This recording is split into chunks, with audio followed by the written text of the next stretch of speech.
kan boma no pay e de Revocation Nkoranza Tiffany anafo nyina ayi se wonom dofo prekope owura Edward Manu Brobe ote ase ne yefre no agya manu odaya wansore agya manu Revocation nti abusuan kire mu se nyame eya adoma eye bosome ne da itoso dadu na miensa eye ochena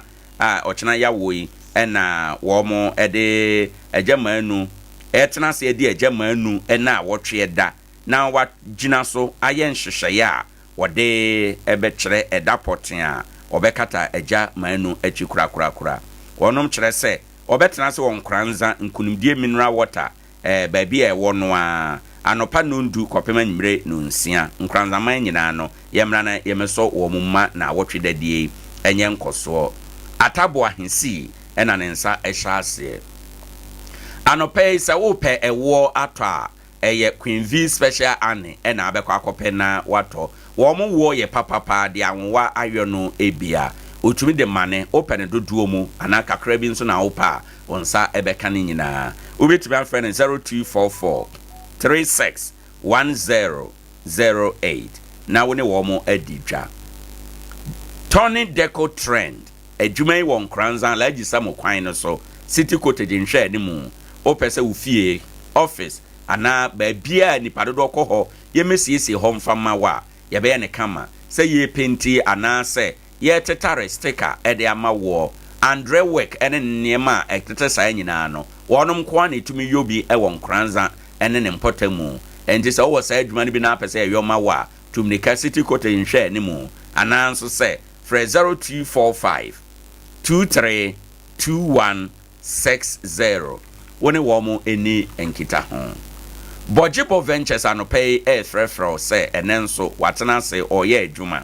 na aha ye baabia sikamane eni sikaje ekohwehwew ne kwan so bibia ntwintwan akwan emu na sese de aba no ekoma eye asuafo a moko college ahodo nursing teacher ena afi university ahodo no Bojibo Ventures se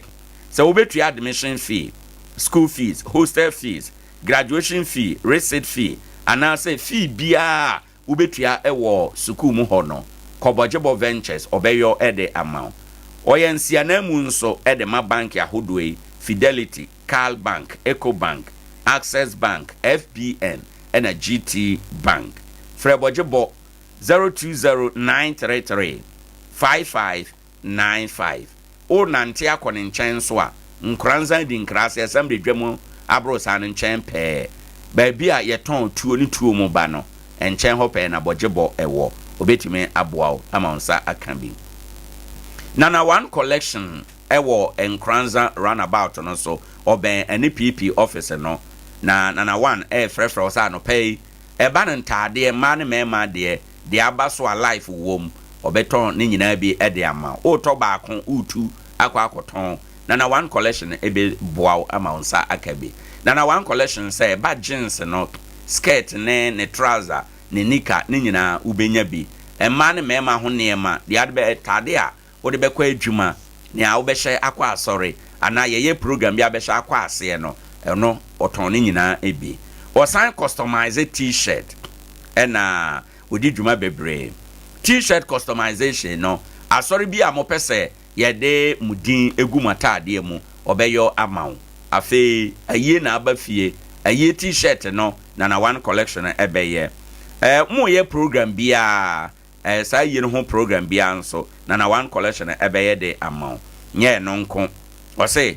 wato jesi na apese ye twere udin gu akire o guy name bi ana say wa hotedin bia nipa huna ema hotewo no wo de ba ye be twere gu akire ede amaw o pese ye de bibia nso ye brande o bag ne wo che ne wo mpaboa no neema bi no sa nyina de ma wa Nana One Collection beye oye nso a Ghana ha ba bi obetim de amane wo enti na wa hye nso o ti ufi a na ye bo pono kokoko na ye de abro friend Nana One 0543 889209 na wa friend Nana One Collection ene no edi nkomo Kwabis Educational Complex frefre say bra na beje adesua ya edimu enwemasuan fapim Kwabis Educational Complex wɔnom wɔ mmɔtɔfoɔ adesua kɔsi secondary school na anɔpɛ meka secondary school no ho asɛm akyerɛw sɛ wɔnom course a ɔyɛ no yɛ general arts, business ɛna home economics. Ɔyɛ science ɛnso ɔgye form 1 form 2 ɛna form 3 ogusu so a ɔgye asuafoɔ a mopɛ sɛ boba transfer ne nyinaa ɛwɔ Nkoranza ha. Wɔsɛ yɛmfa nto w'anim ɛsɛ ɔwɔ akade a ɛboa de kyerɛ ne adesua nyinaa ɛnyɛ ɛno nko. Ɔsan ɛwɔ ɛyɛ ntotoyɛ ne nhyehyɛeɛ ahodoɔ a ebetumi aboa ama bibia etumi ayɛ kama. Enti no yɛnhyɛ ɛno ɛnso na yɛne wɔ mo entu anamɔn a anamontuo no ebetumi aboa ama bibia ayɛ kama. Enti no moma yɛ nyinaa yɛnhyɛ no nso na yɛmfa yɛma ɛnkɔ hɔ. 0348 876028 na wone wɔnom eni enkita ho a ɛsɛ ɛfata. Ɔman ma anɔpɛi ɛnka ɛbɔsam a yɛnsa ɛka yɛ no ne nyinaa awie yɛ eni wei akyi nkaebɔ bia ba biewo a yɛbɛsan de aba abɛto w'anim. Yɛdan yɛ ho aba na yɛayɛ ahoboa afa anɔpɛi ɛyɛ nonsia kasɛbɔ. Yɛwie kasɛbɔ na Adea Akye Abia bɛtoa so na yɛde emu nkita ho nyinaa yɛde abrɔ. Yɛda mu nyinaa ase ɛma mo ɛne tia a wɔgye me ahene.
pay wo beti wo kase boni bimu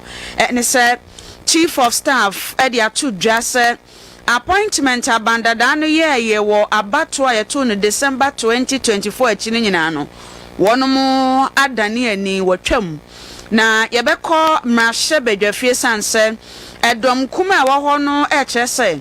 anamon bia roads and highways minister no atu edi afa roads authority act no ho no wo mo gyetum enye ye nti wo mo hwani se animanim ha ya Ghana ban ebetu ho anamon hyew yebekọ nkraimantem akopie mu wo kane fotosam for Kenneth anaya okuntun kununku ofori atafie enu amane bo ebetu odwa kyerese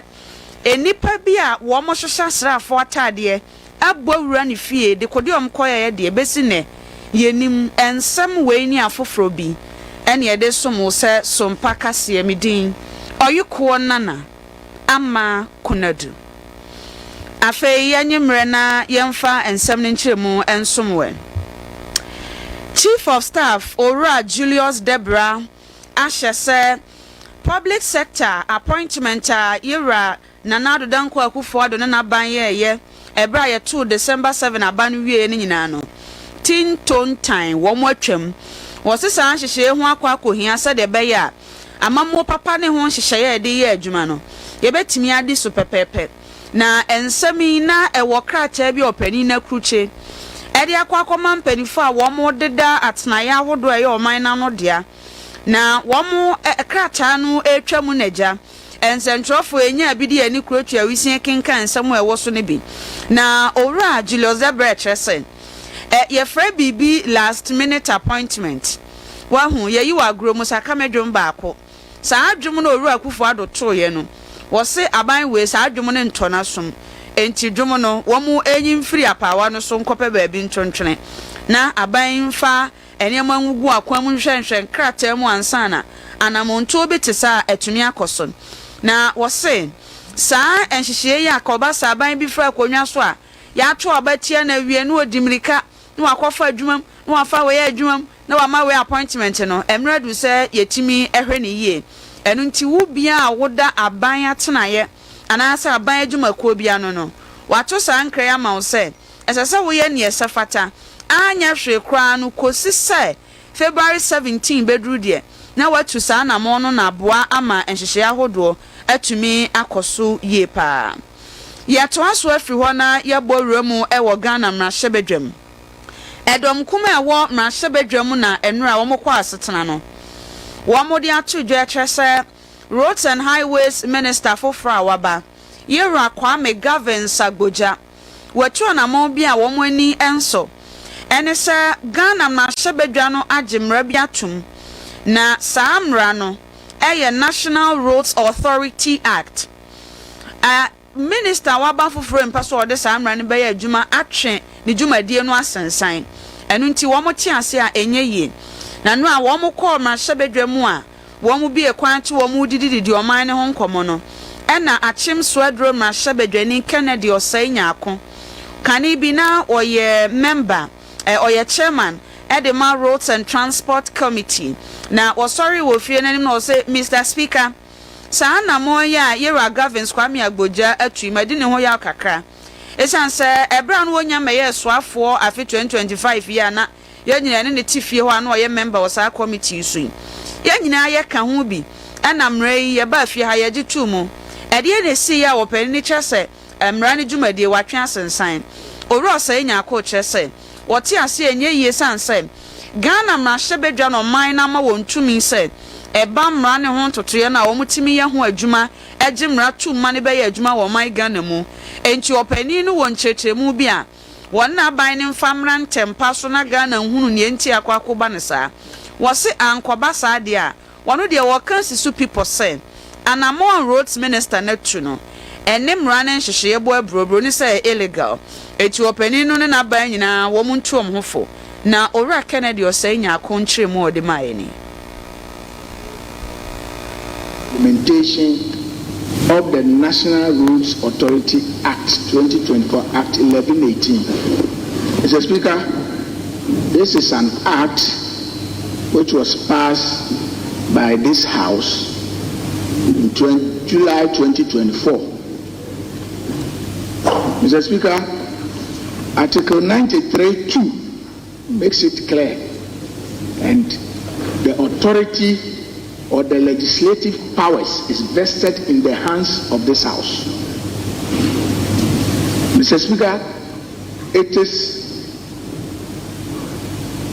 an illegal attempt by the ministry to suspend an act which has been passed by Parliament without the any recourse of the House. If the ministry has any issue with the act, the best remedy or the procedure they have to take is to come to the House and make sure the proper thing is done. But for them to unilaterally issue a press statement to suspend an act of Parliament which members of this House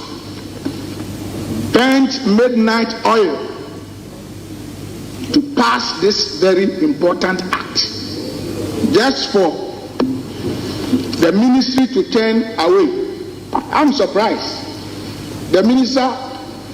for Roads and Highways is here, Honorable Governor Sagoja. He happens to be my ranking member. Now he's the minister, he's sitting there. I'm surprised that under his supervision, he will allow such an illegality to happen. Abusuani a yekotie ye achim so edro ma hyebedwani akane bi no na woye titina ni de ma Roads and Highways Committee e wo Ghana ma hyebedwam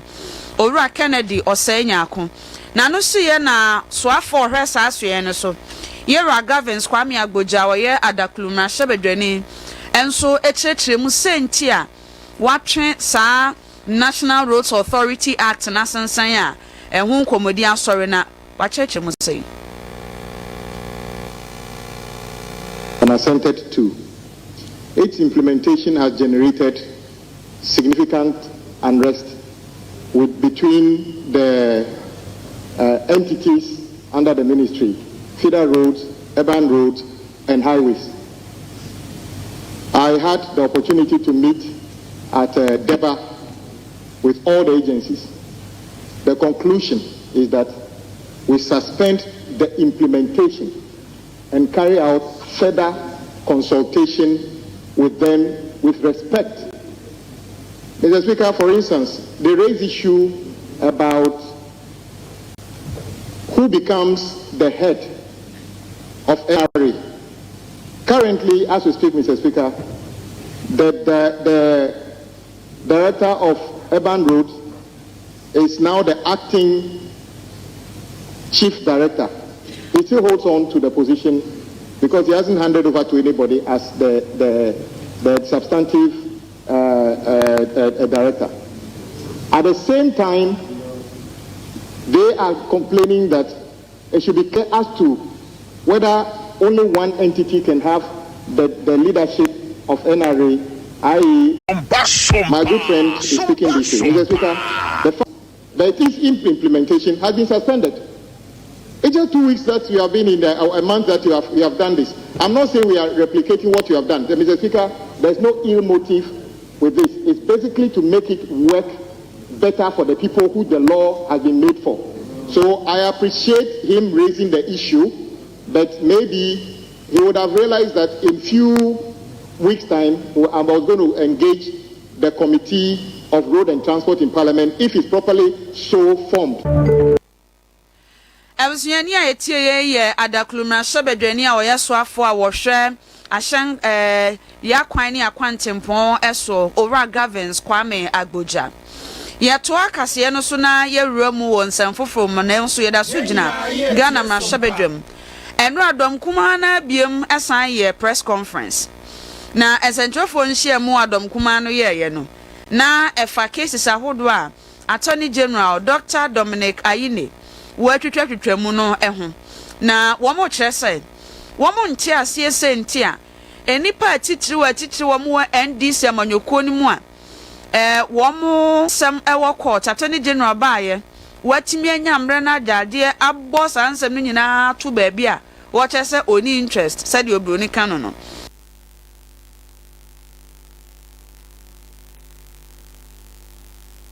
Sompanie enyumunie sompanie kasie bonie sompanie oso na enu asentofo nhye mu na se no mrahye bedwani de ma de hye wo so ame abato mpesua so owura John Dako ene kasae en watch say e was attorney general atenaye no edin chirechiremu bra Ghana fo na Ghana fo ate ase sentia cases awodo a ewo court no watch say woni a kire biamti wayi ato agu ba bi a obne bra na cases awodo a yewura attorney general ba ye wode ho nkrata asem kra kwakope ayi ba bi so ato eye nia efa kane kokobod CEO ho ene yewura agongo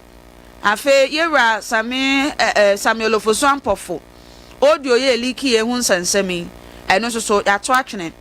emprempre no ya governor dema omansi kakra bia batan Dr. Johnson Asiama onu su case ya brosco to akoto baby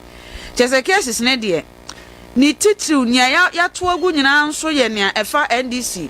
amanyokuo ni mu emma bi ho eno na dom kuma ne chese wo mo dwene ho a wo mo nte ase na anu die ko owura to force ne Richard Jakwadie eno so ya brosco to akoto ebi enti owura John Dako ne minority ne se esesa attorney general din chechemu ba na Ghana for yete ase senti a ensem we nyina no wode ato baabi na wo bobra foforo owura John Dako. In the past few weeks, the Attorney General has withdrawn charges against some accused persons who are leading members of the government in power. These cases are the Republic versus Samuel Ofosu Ampofo and Anthony Owoahene, Republic versus Stephen Opuni, Seidu Agongo and Agriculture Limited. The two cases involving the Republic versus John Pandit Asiama and others, the Republic versus Collins Dauda and 4 others, the Republic versus Ernest Thompson and 3 others, and the Republic versus Kaisel Atso Forsen and 2 others. Ladies and gentlemen, in the Republic versus Atso Forsen and Richard Japa, the Attorney General withdrew an appeal to the Supreme Court against the split decision of the Court of Appeal acquitting the accused person. In a very reprehensible move, which Ghanaians should take note of and condemn, the Attorney General chose the option of discontinuing the prosecution by exercising the option of withdrawal of the charges under Section 59 2B II of the Criminal and Other Offences Act, that the Procedure Act of 30. The AG, in essence, turned himself into both a prosecutor and a court of law by ensuring the acquittal of leading members of his own party. Ladies and gentlemen of the media and people of Ghana, what this means is that since the prosecution had already closed its case in most of them, unlike Lolly Prosequi, which when entered under Section 54 of Act 30, the accused person could have been arrested later by a new government. Under the Section 59, through the withdrawal, the way they've made it, when any government comes and any Attorney General comes and feels that these people should be prosecuted, you are able to do that. More condemnable is a plain slap in the face of Ghanaians by the elevation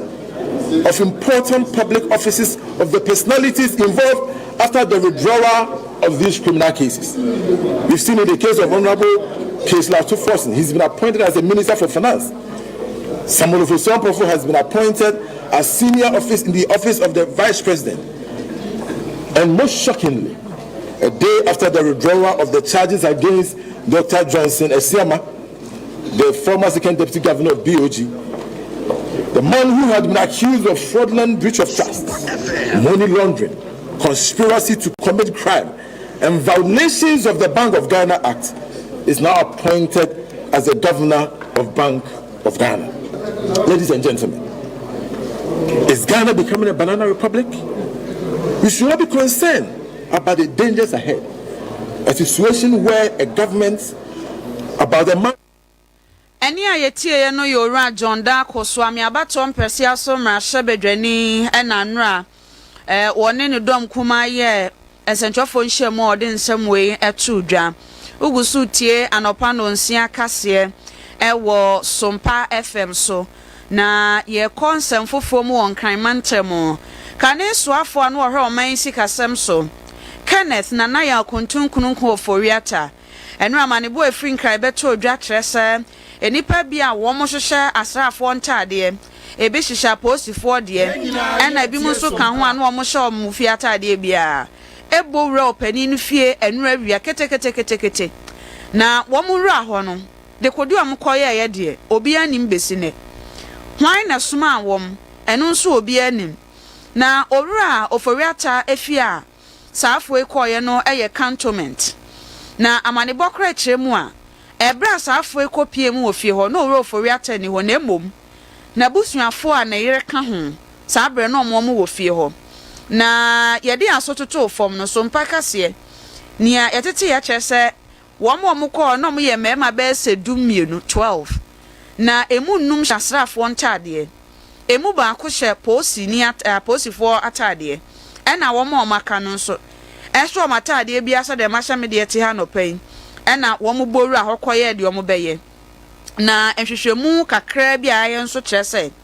ewura oforiata na owo America memu a woje ayarehwe efi afi 2025 ahyase nyina ho no wo na sane so obe tu kwan no kwa no o ma chief of staff nyane ntie senti ena ehu akohia se otu kwan hwe o man Ghana mu na pomuden atimi asipi ebesi na ye kasai ye nim botaye potinti a emrantie dumienu iko oro oforiata fie na nso so empanifu asasanka wo mu ka bibi mi ehunu ne ekoso no nso no obi amo asam no ho wa edi besine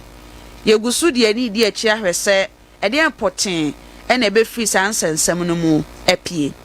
yanko sunyane west mansim obono mantemu kroba ko ewo ho akua pa na wo mu ye ho ade ye frɛ ho bedesua na adehye ewo ho na wo mu de adesrede eto Ghana ban na wo mu wo bi anim sɛ womo uba ho bridge bi a womo fa so di won dwuma koba ne ade no enye se ahyenka se wobi kotia so no wantia so ye kura ebetimi abu agu ama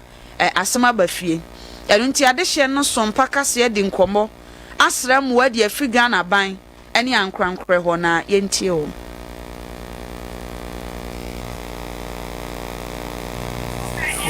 Sompanie enyumunie sompanie kasie bonie sompanie sompanie sompanie nyamaya pese onya kese nyamaya dum so be adum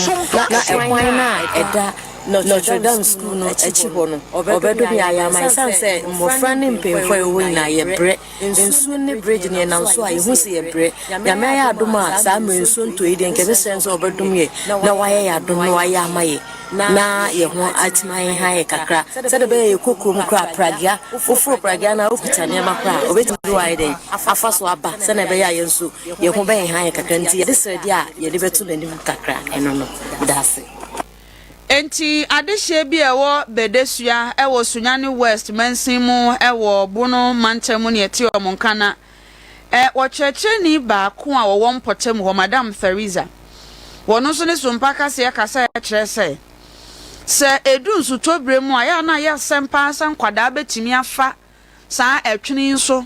aba suku mu aba besua ade edu opebremu de na kyese wo mafom ho adina ye bebura ofori so mu idie wo mu ni adaje obekọ class no na edan ni si ho nkwada ewo mu no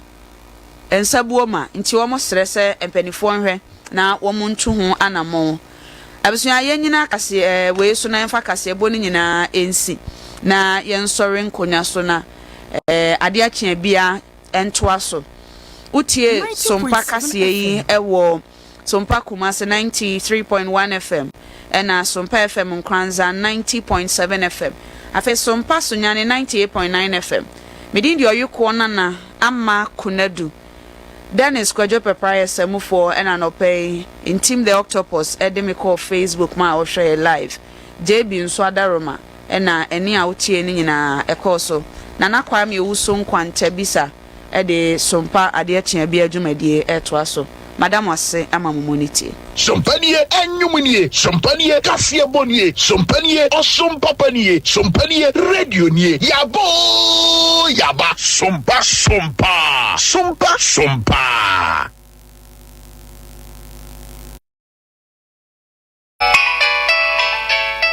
Hello, Kofi. Mabedu Nkoranza. Na maye wad. Kashe wame hunyina. Unu yamani abre. Miniska. Tumi yamani zenka bedua. Nanka mako Fidelity Bank. Na mako yi cash kakra tume ho. Nanka ma sendis kaso kakra ma kosia. Enso me baye Fidelity Bank. Ebi ni ha. Mama nezumi rubber bia. Yesi cash ni ho. Oh, se wo zenka o frementem. She, mama show. Bisa se. Ope Bojibo Ventures. Bodien. Bojibo Ventures. E honkwa. Eni ye sika. Esan sendi sika dudu bia ope. Oh yes, mobile money dear network bia. Ubo number na nedem oton Richard cars, NSM cars, or your transfer, and also register SIM cars, network bia. Hey, oye we nyina. She, ne yesi mawie. Bojibo nkwa, ene Fidelity Bank, ene Eco Bank agent e won Nkoranza ha. Se ubi account, o sendi obi sika, anase uko jiska ede free Eco Bank anase Fidelity Bank account mu no. Ko Bojibo Ventures. Emfa ho ne bank ya obi save. Ubetnya sendi ska ma no. E Bojibo Ventures. Oh wow. Yiswation no so ye adwuma. Nkoranza Bojibo Ventures e wadi nkrase. Edwa bonsan no nchepe. Meda se menua. Fre Bojibo Ventures e 0248 089 463. Bojibo Ventures.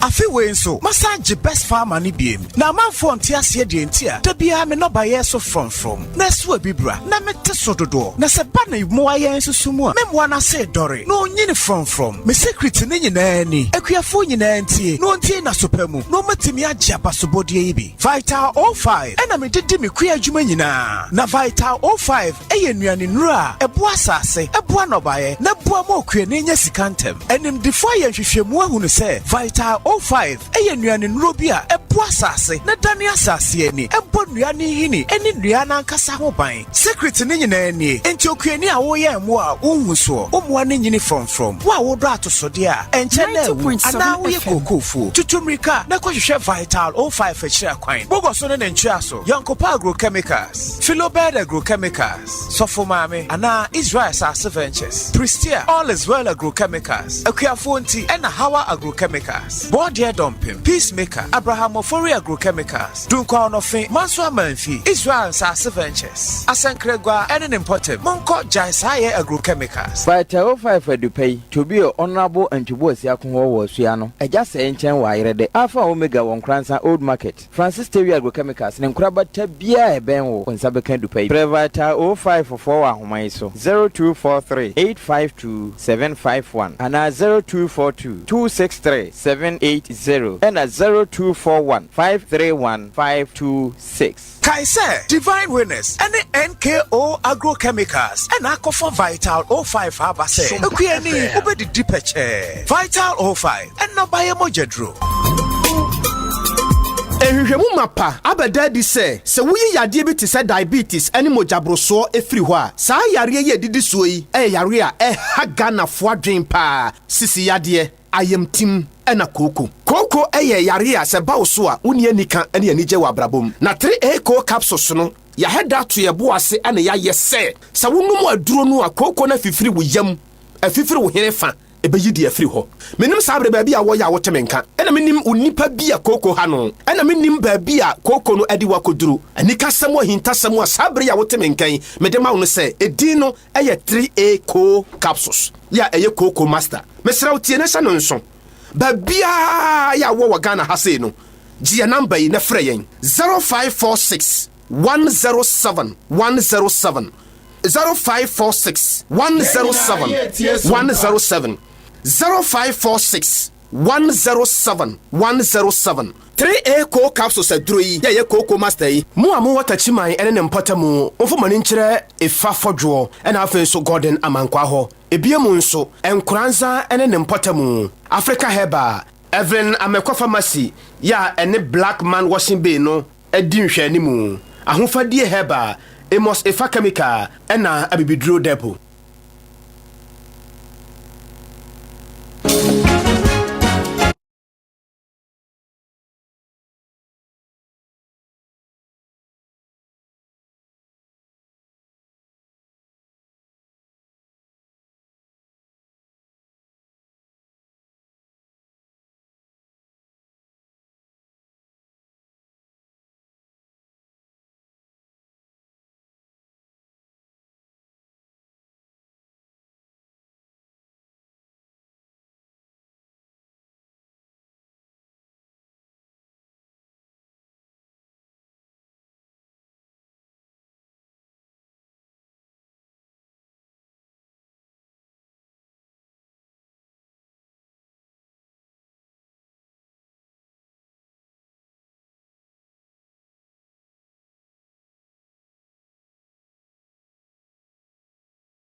Yesan mamu nyina achen ebio yesan mamu akwaba yakofa anopa no nsia kase bo simaduasan abo apa anopa no nsia ehon yewura kwasi tieku ewo ahoma no so sen na ewiemu ebesi aye enedai ya ye kodwa so ya ye tukwan ya ye di dwuma bia no ewiemu ebe kyerɛ yen sen yewura tieku machen. Hello, good morning. Morning. Na anope eni die mu a wapo mu te sen nyame adom na mo baye ye jiga mo so mo ye fa adom ayema nyame ase yo anope die tiawa ye da asese wonso waje pene na woni ye kasa enenso ye da foforo a ade ache wada Roma ewiem be ye sen e de amaye ene wukoyi meta se na ba chia se ko na ewiem die itaso ewo atwem emansuo na ansa na no nsu bia ni ho emedai Judas Western Drum no bi na wia temperature no ebeko 37 degrees Celsius na ne wia no ano ba den fa enti yebeka se yenyina yebetwe na de nsuo ni ho right yeda sepa se wa ma yehunu sa se ensuo ni ho na eba no bosuo enso honsem te sen edu sabre ya na akuafo bi no mo edua niam bi te se ntosi no ntem ewo ensuo ho ne emiamia bi no a kwaye kakra wo ho eno bosuo wo wiem ne eno honsem aka nso bosuo no de meka se anopa bia no ya na nsu kakra na wo wiem no akese no so de apre bosuo ni ebenya bi dia ye right yebenya bi ede aye Your call has been put on hold. Please sorry yegusua Your call has been put on hold. Okay ye nana se aten se nkomo no a empo enono hello okay ye beda wura na se o se ene ewiemu be ye hye ewiemu be ye hye no temperature be 37 degrees Celsius bosuo de ewo wiem ewo mu a ebibe gugu ama yaye kuafo a oye ntosi ne sa ne manema no ne nyina da atume akọ enkan sede a wo ka no se wo sore hemade a che na tituru mu amonante ka akwan ko afuo mu achichiri no wo kwa ya na wa ya hweye efise boso na wo wiem no nti no edu ba bi a wanhwe a wo nhwe da nhunu wanimu eyie nti no mo nhwe eno enso mayemfa seda no ma Bojibo Ventures ene boa mayefa anopa bia weather report edebro Bojibo Ventures say o university o nursing and teacher training college bia ubetu admission fee hostel fee exam fee bia ubetua ewo school mo hono Bojibo Ventures say fabra na ontuama oye agent edema Fidelity Bank, Eco Bank, Access Bank, FBN and a GT Bank where agent edema wonum ti so ne Bojibo Ventures enante mutu ana mo mudi dwuma bia enya de a ebe haw ewo kwan bia so usika tua beko jojo sika mane enso no obi ama no sika mane na wo kogye na wo so na ade komane ni nyina ukọ ho a wonsa ebeka ama bibia atume aye kama anopay ede ama Bojibo Ventures ena anopay womo frefre we say yemra na yemedi enkomo yemetu anamon a ebetume aboa ama bibia atume akonkan Omampani John Dramani Mahama eguso a oye appointment no so far waye 56 all things being equal aka 9 4 ena aka 4 no a aka no ministers no bi nso eni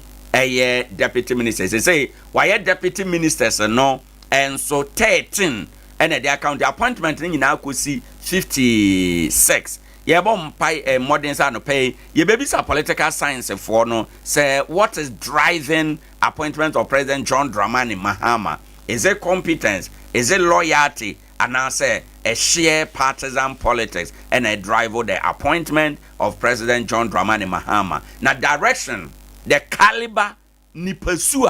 where you want say ministers no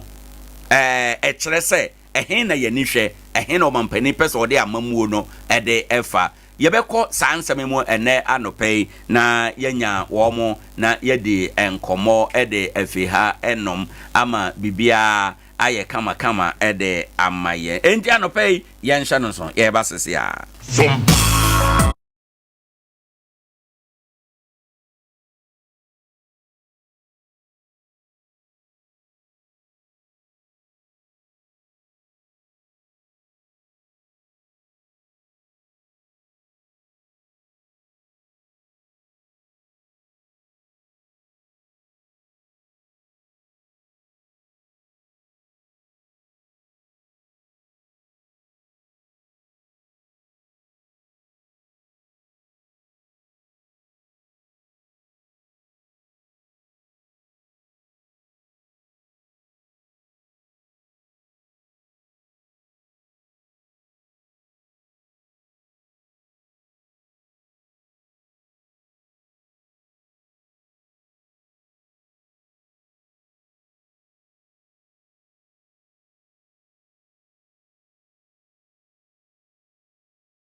apomwe oh divine selection yɛde nyame ase papa yɛtwɛn sɛ yɛbɛdi nkɔmmɔ ahodoɔ but preceding ɛno no yɛnhwɛ ɛno na krataa bi aba abɔnten from the office of the chief of staff yɛwura Julius Debra ɛhɔ aba na amanfo yɛkasa wɔ ho enti yɛ so yɛnkyerɛ yɛ adwen kakra ɛwɔ ho krataa no ɛbaa yɛn nyinaa ne sɛ obi bia yɛfa w'adwuma mu after 7 January call public service biano all heads I did manano and nullify sa appointment nya yentwam if you say any best practices emfa na me pese system de letter ne to so na ye kan ono ne brofo no ankasa na ye be kira adwen kakra e wo ho efi say adwen akosai mienu ebi say well yato abawa luso wo kɔ saa nkrɔfo na afɔ o madwuma no ɛka bia ye bɛbɔ nyaw na obetua enti no it is proper say yebejai ama nea oba no ebi so kan say omampani no nso ono so ne time nso ye edi decision bi a obetake that time nso no valid and effective into no asam na koye mienu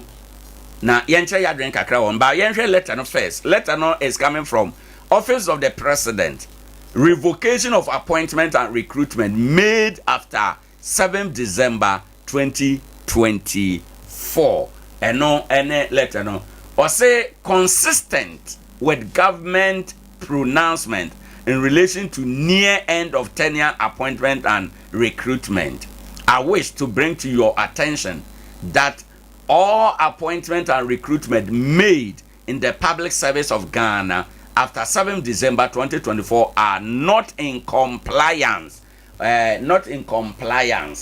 with established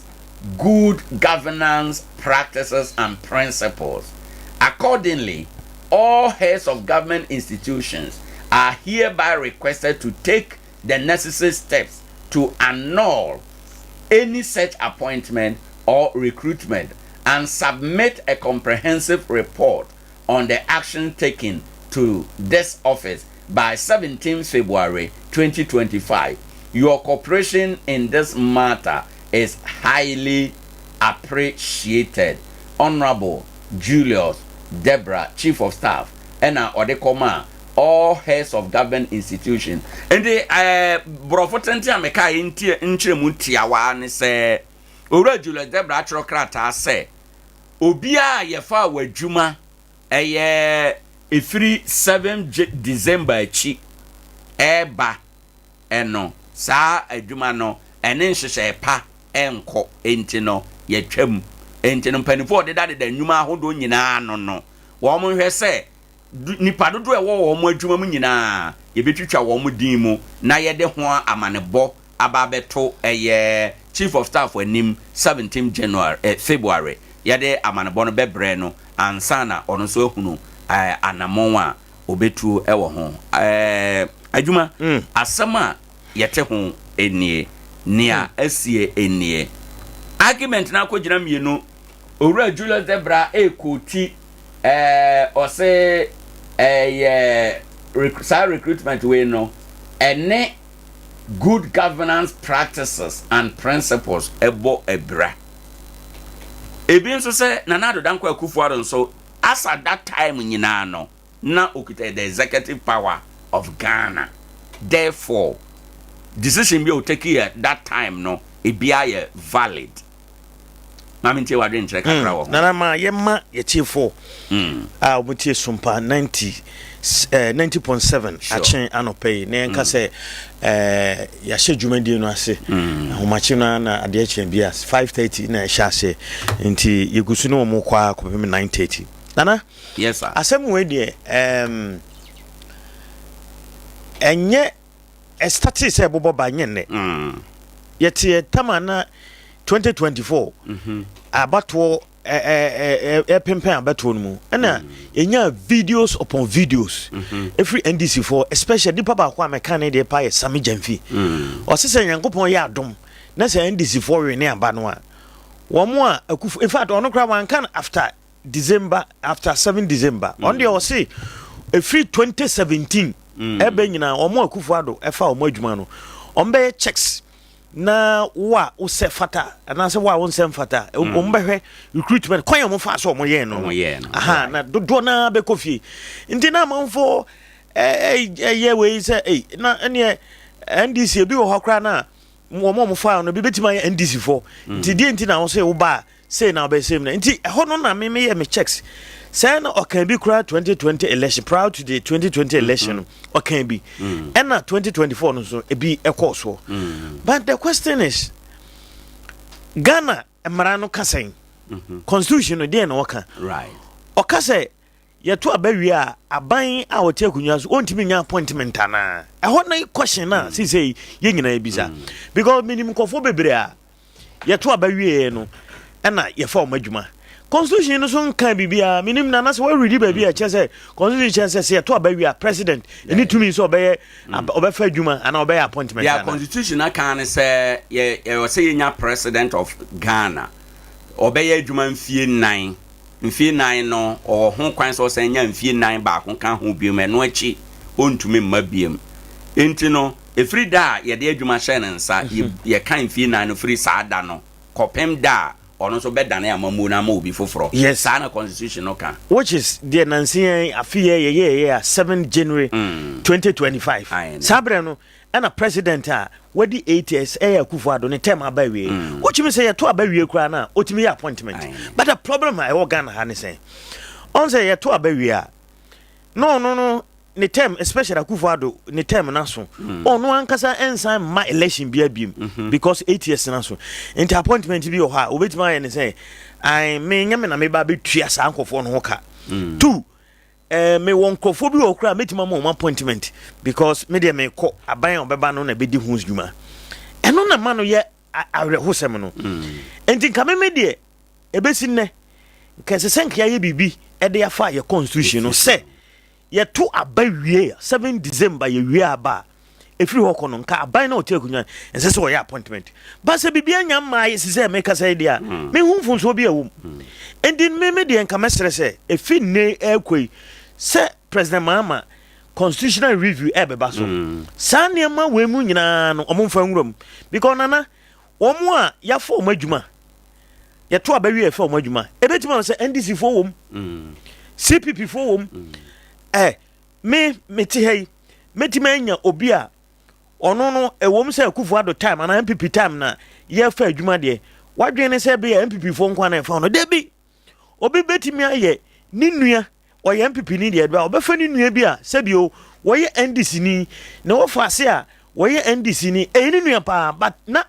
onye party ba ana wonye MPP ni na woye other side ebetimi si nti basa no a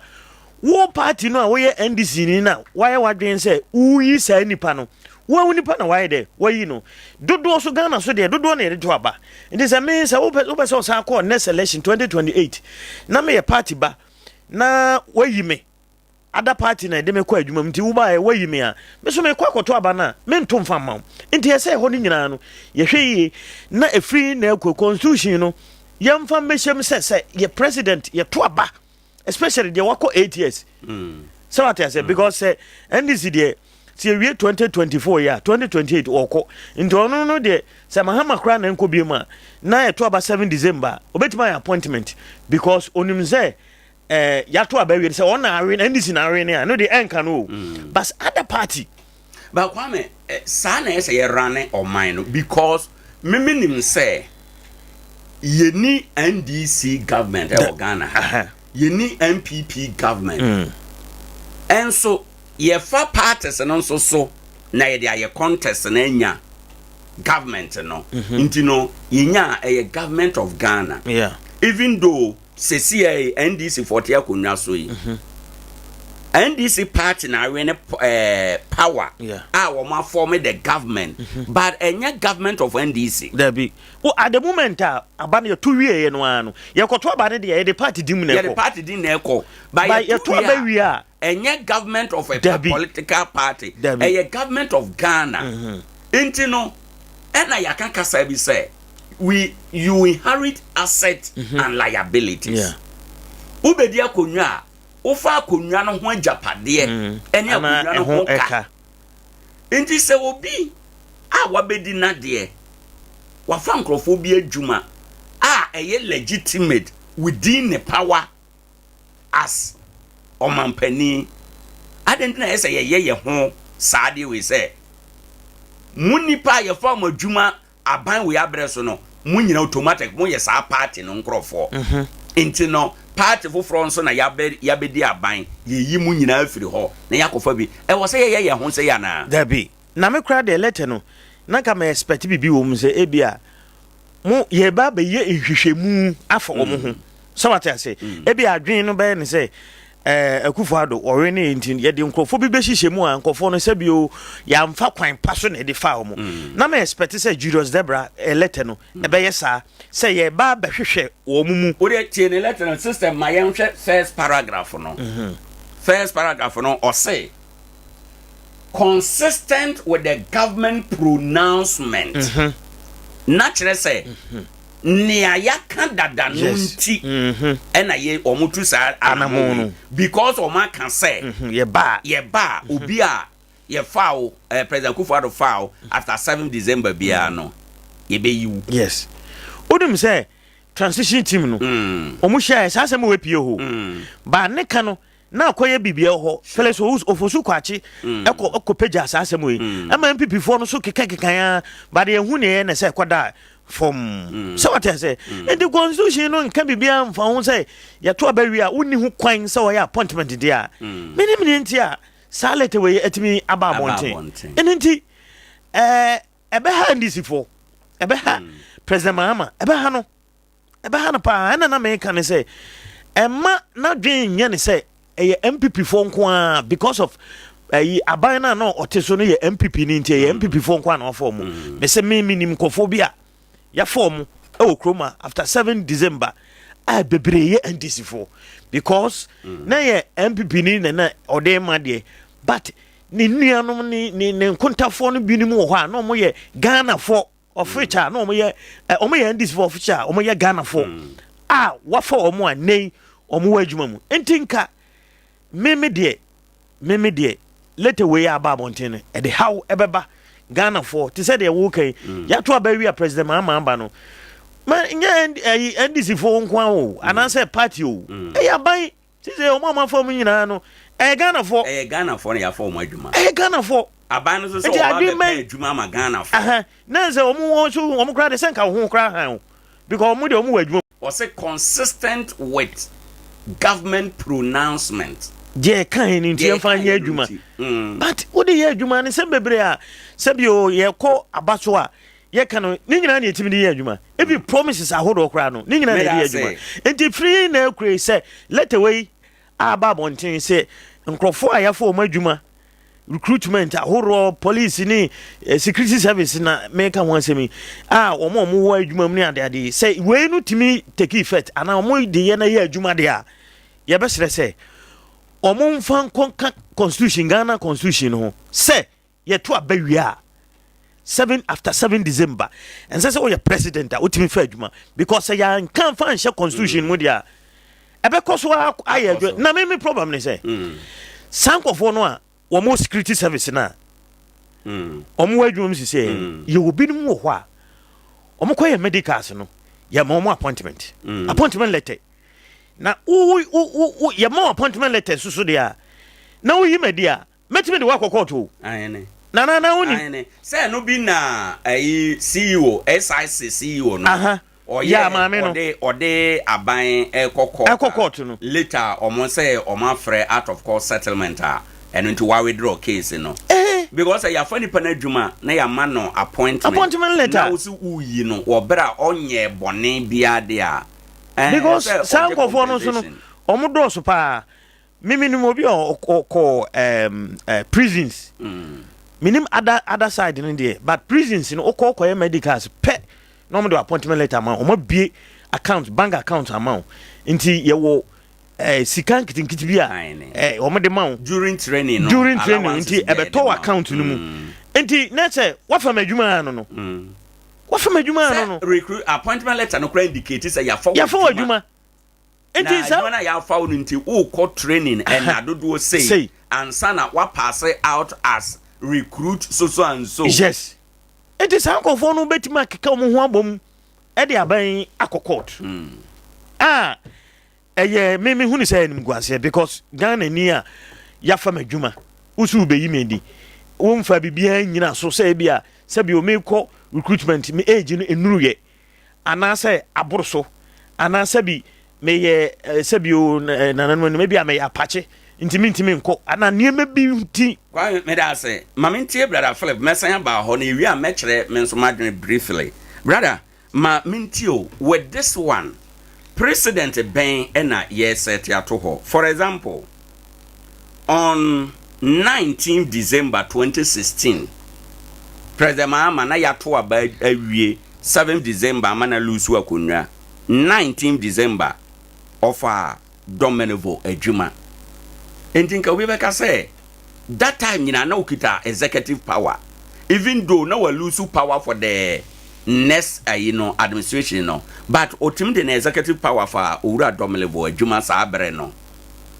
ebi similar instances NICCA e was say ye ho sa say party before be adwuma party bi ba no abeyi wo nyina enti no letter ya ba bontene say e successful president Ben ya sete the next administration obeba na say anko free NDC mu na ko free party foforo mu a obia so a unya appointment from 2025 ekosi 2020 9 no yenyi wedi ana president Ben ya sete ma ye ho se Ghana for you right na me da city yedi ka election na matina nkonya na ya tia asofo mpanimfo ne obibia uti fan club fo ina echi omo we ye koso no na enema be miensa na wo sai we aye discussion yedi kan aban na okoy tumi a wo se otumi dey appoint obi to send a term of office and officially everybody we the second one you also so I found what you ma said na adwuma rare can when your appointment and their legal position and the third one is say abana ono so ba no so to me say o ya de na say nkoyi obetumi ana so we shouldn't forget that say ono say no na tumi na be hye nsa say oba no study trends mu so ade we nkoyi no mo ye obetumi put on hold obetumi atwe asan that power no so ono so wo na the eka nyina the motive nti adwuma be say motive bay and or yes then aban no coin so the motive bay and or the appointee nipa no so see ade o say assess o ka bibi say o yes ade bay a wage bill be kese so da ba obeba no nti so ono so oba no we be ni sika sam na nipa ya employ won't be nya ya na because we are a lot of things goes into it. It's not only security service obi o crime and so health insurance ni promotion aso se o se yi ni free bia manager 1 manager 2 to manager 1 omo nyina omo kan on some of them they did it obi also cry na ye kan no na security se o ka ya IGP no omo de no court say police for be so omo promotion aso wa ye ni nyina ya niama aye part of it it is a wo hwe oba na wo hwe na ohun ni say eniama ko because one omo ye transition they insisted said there are certain appointments aban ya when they come they will revoke it and they back na back so omo ye say even so feel say security if one year form no be na ye connected to this party na free so no so eno so so mbe ye ya nti de ka ye ba be si ya me adwera ya adwene say obi ampushi a enye ye president Mahama okaya oba ye no na na ministers do so and oba also what ministers no so dey about 60 ye hwe nanim say 60 no obeye nti say afie ne ye ba be project wa kire nipa dom a wa form ministers wa form no ma wonya mfa o munya ye hunu nti bredu says ye betimi the constitution na ye adwuma these are things that we have to provoke or invoke said e be ye be mo bia because right now he say no ono wa revoke amount for appointment no say wo kra wo ye individual na ban bi ye to abama no after 7th ni ye ma position a wan kata kra wonye ye ma promotion wonye because when him says abane ba onu otumi so be revoking or be putting on hold or be do you think so to me why yen can something in perspective would you say ye to abama na oba o to me say obi a legally Ghana emra kwan a ye de fa adwuma ya fa so afa nipa na adwuma at what point any man appointment and be illegal aban no the new government no what the right or the power to revoke only the no nka so mo legal or illegal on state any law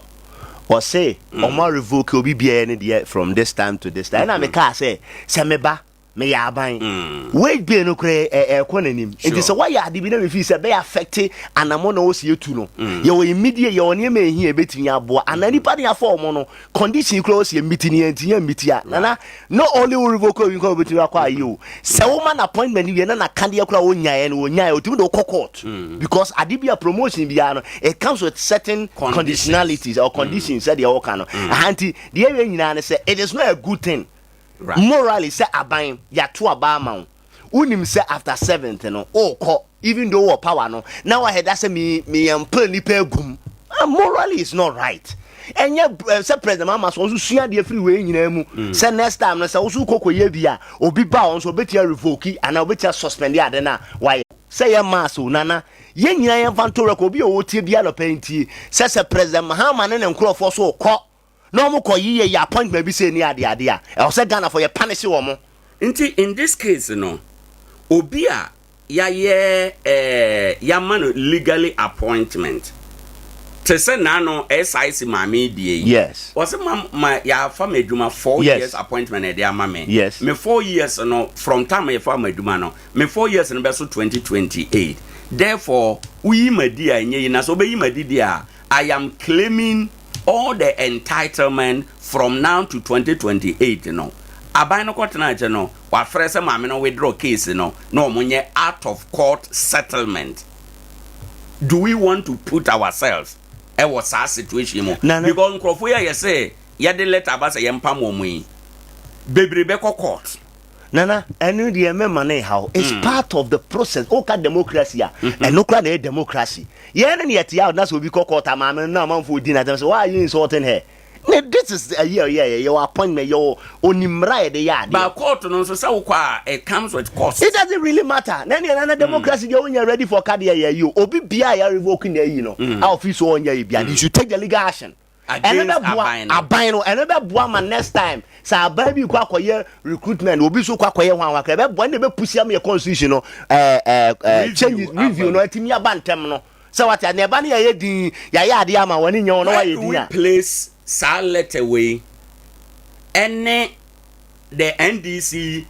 campaign promise ye banamo ba benya adwuma. Where do we place let away? That we know why and two things involved. One, see a case you revoke your appointment doesn't say you cannot apply for any job. No, and yes, I know. No, in this direction, no. In this direction, I say be out by. I say for some of them crying, be all crying. They yes, they can still be reinstated. But let not say they are not rebis and let an cast on by let minim sir. Say I say you can't legal action. So be aware you better take legal action. And right. I you could be on to me. Then two no serve as president. Me president and they say omunyina sa na omunyina atie. And that thing has to stop. Because my letter and so President Kufuor in 2017 no Nkrofobi Ejuma say ya revoke. And then America say yes so in this case me personal view no government ni na wrong ewo ha. Well it doesn't really yes. Because one ye for obi Ejuma legally now say wa revoke here. Presupposition say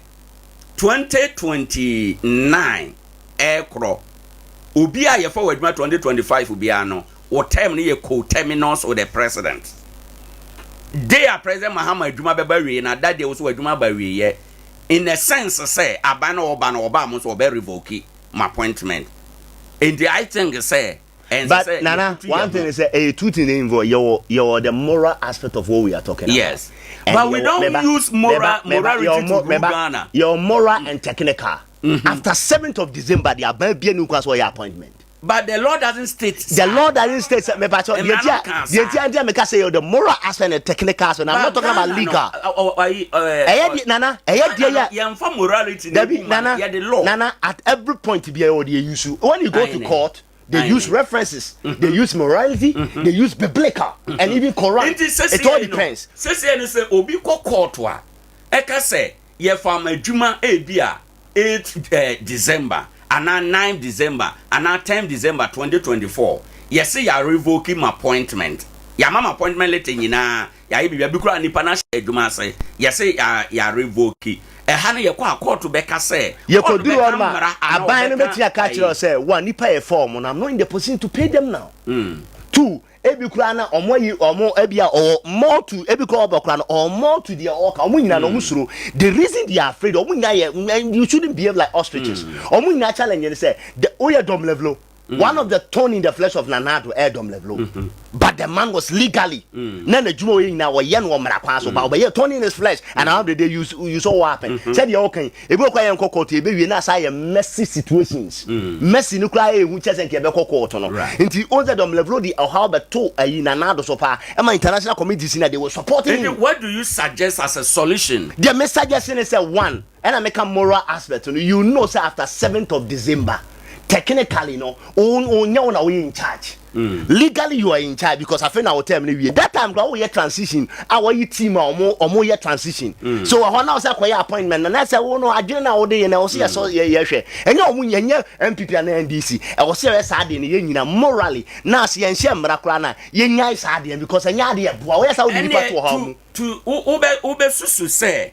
no, appointment at my plateau or appointment. What was 8 years? What stopped you from doing the appointment till the last minute? So what you saying? Yes, I want to be your better. But you in a year, now yes, all says what they were more called Jumano. They say Nanado cool, but one more point to a mono don't want to predicament. That was not right. Say no. And now I want to suggest to say yes, sir. Yeah, transition team no I say yet so because transition team no worry do. It is about Bosome. 1 month. Transition. And now what we've done this is our Bosome say. Nientia a one say. And Okrana Okano, I support you. Nientia a one say.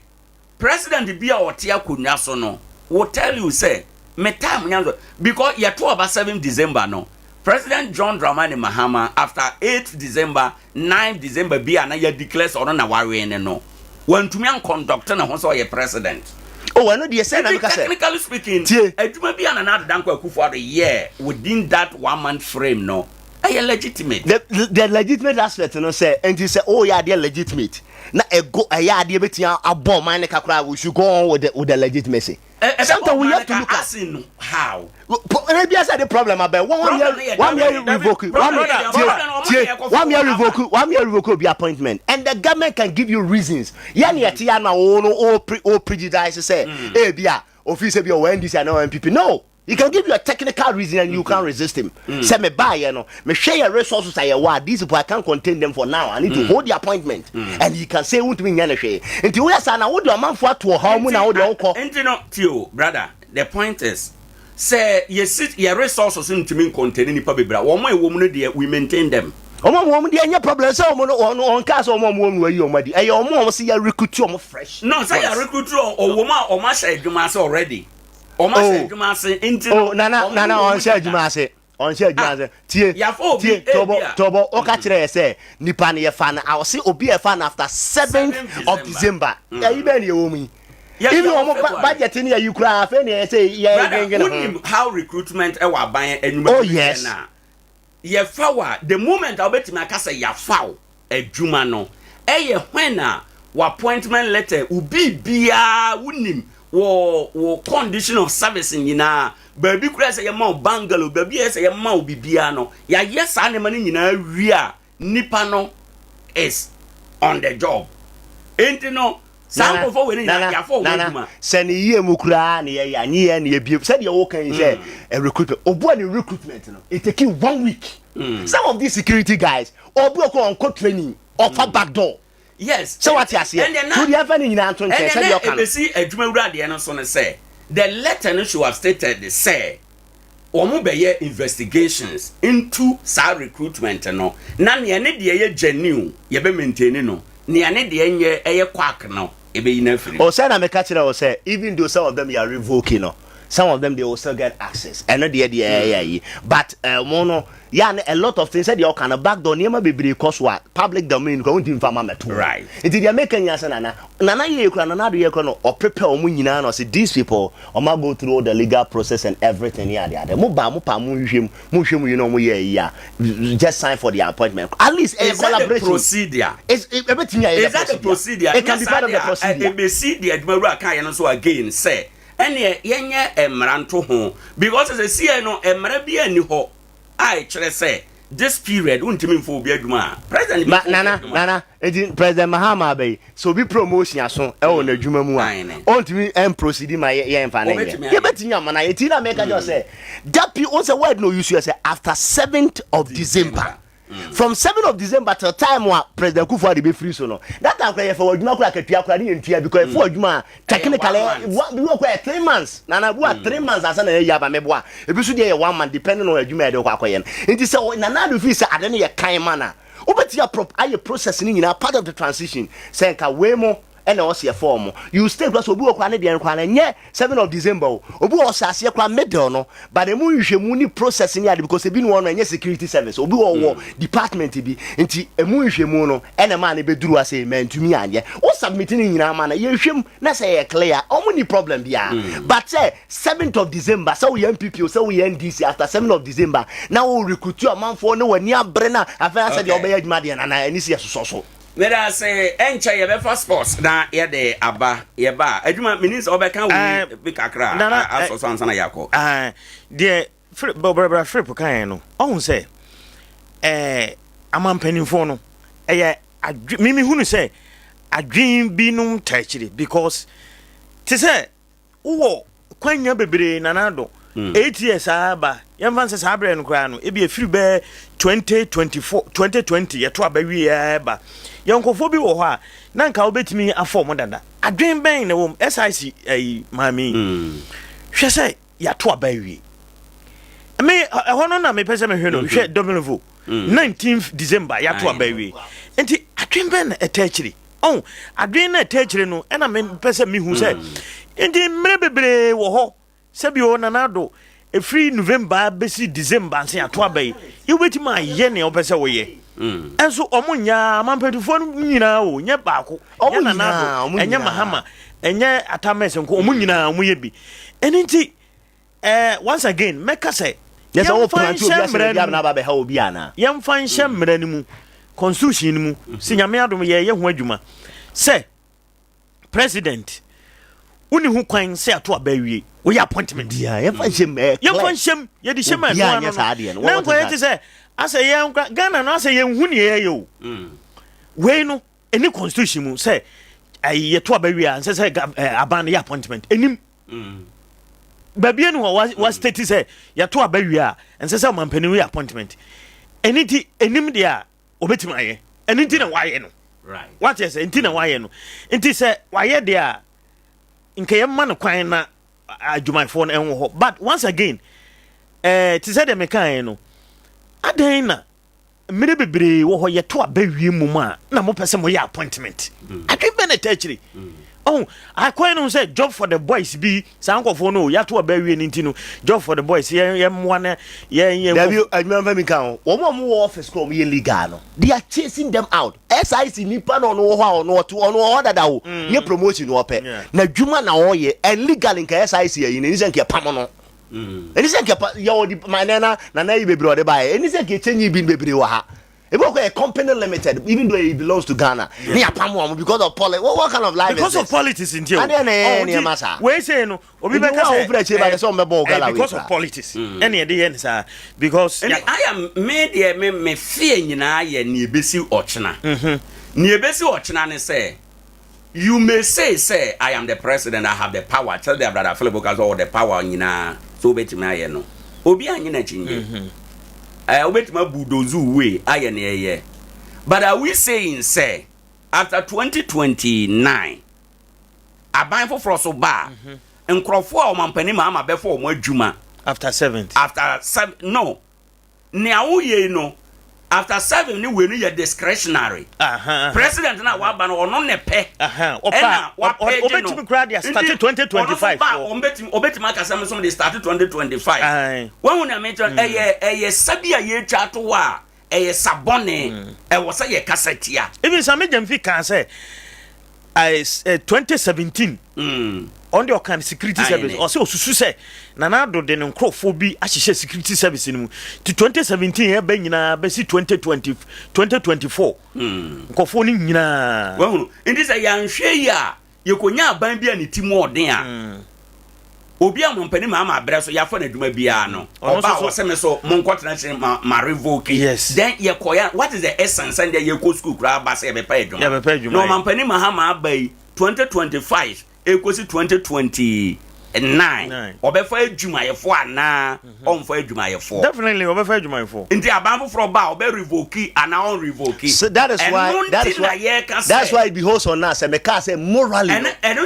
na say aban no edina na so say technically it's not right for you to employ somebody after 7th of December na ye ka say employment dey be throughout no omuni nko na nko no nyemra nsia no me no akwa me hu ade we sa na meka enro anwumre na meka say na me no obi an ne na meka chen say we ni de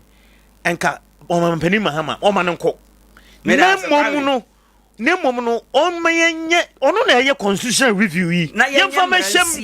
after 7 December aban bie ni hu kwan so by appointment me da say yem fast sports em na ye ba ye beto aso den sam na ba enya asam kuto akra hye sam na say e de efren right dey say meeting kase e call so kuma say Asante Kodoko secretariat ananya agrokra no e meeting Ghana Football Association paying for womu ebeshia Kumasi Asante Kodoko paying for nanya asam kuto akwa nyemfantu onim sensem pi na call meeting na ase de won sam e de bram odwumade so na yemfantu da say Kumasi Asante Kodoko IMC chairman Nana Pia Pinkra Edin Sempi to Johnson Chepi and a DCOP Lydia Don Kwaribe to just or GD pass Yenua Pola o free we enchayeno our GD pass a downward the free no free more as Yadesika war no free mono or sim or GD pass such as a nipabi jenin coffin in Seman Sana Yadineba to stadium and a some way Anya another quarantine or the 2 years Sansema American on the Yadrian Krana and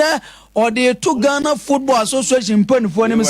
investigations how do I call so for pole free no inano one person mameno Edin Hube were some investigations a cost no more Yentien Sama IMC chairman Dema Kumase Asante Kodoko Nana Pia Pinkra Erituja after 9:30 me ko fi na no kan ho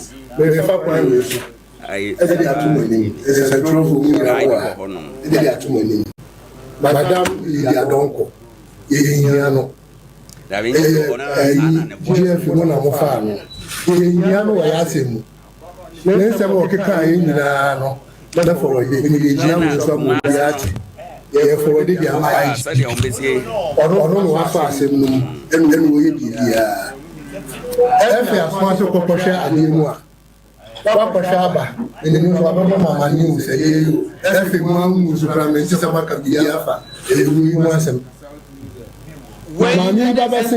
Kumasi Asante Kodoko IMC chairman gratitude anima anopede on some edema modumades now to us no dey to anim say e fiti na dey kwei say Ghana Football Association for wo nyoma dwen say omo de obuo ne ani die ba ma Kumasi Asante Kodoko ne atofo gwa wo be show mo kete e ma Ghana Football Association I respect Kumasi Asante Kodoko ana kra atofo Mungu baby karba isi asana ajibu a ono anjera be here before the say the so fa ya shiri I said the mo fa ya shiri mo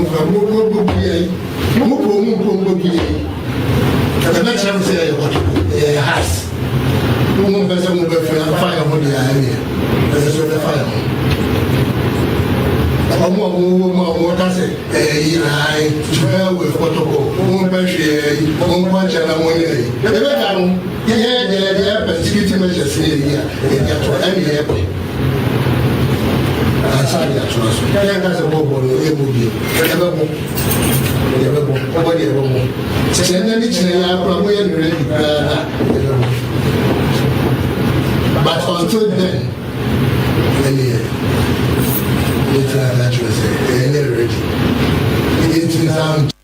so when sama Kumasi Asante Kodoko IMC chairman Nana Pia Pinkra tudwa anopede won some edema modumades now to us no dey tudwa as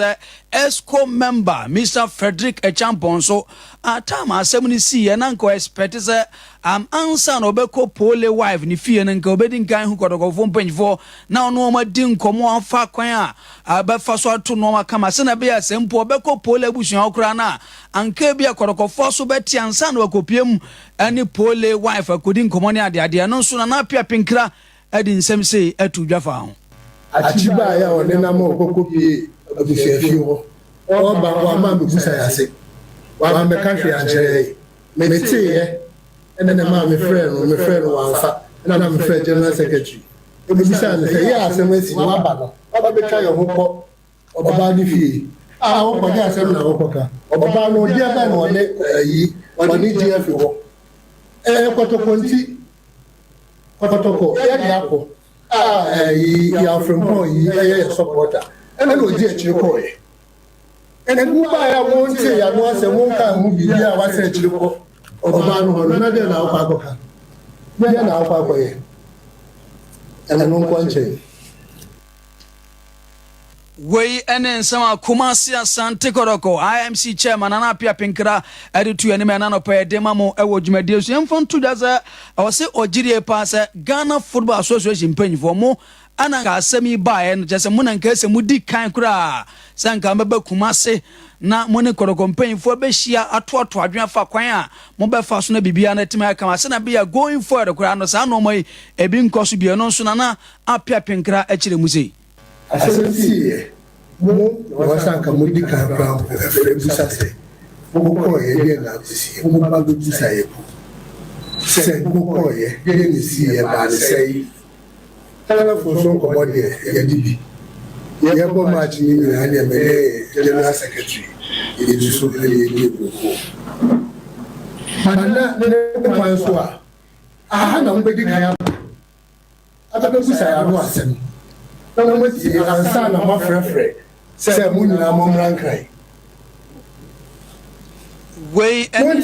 Kumasi Asante Kotoko IMC chairman Nana Apia Pinkra de tu yanim ɛno ana nani bre pa o committee na se akwa nana ɛfa so ka sɛ timi sampa na ani bre wɔ mu ye pa ɛde wɔn nsɛm ɛde ma mu ɛwɔ dwumadie so ɛmfa nto anim sɛ Nana Odro Safo ɛyɛ ESCO member ɛde Ghana Football Association papa no de ato dwa sɛ deɛ nti a kaito kraku asɛm si yɛ yɛhu n'anim wɔ Kumasi hyɛ dante ne nka papa bia ne nyinaa sɛ wɔse papa no ɔyare ne ho dodo no nti ana kaito kraku oni wɔn mu ha ɔde ne akyerɛ ma no ne yɛntie Nana Odro Safo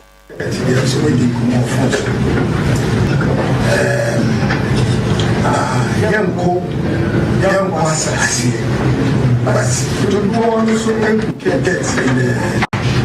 opening since asase ọmọ tí a lọ kásẹ̀ ń gbòòrò get no fan odi kuma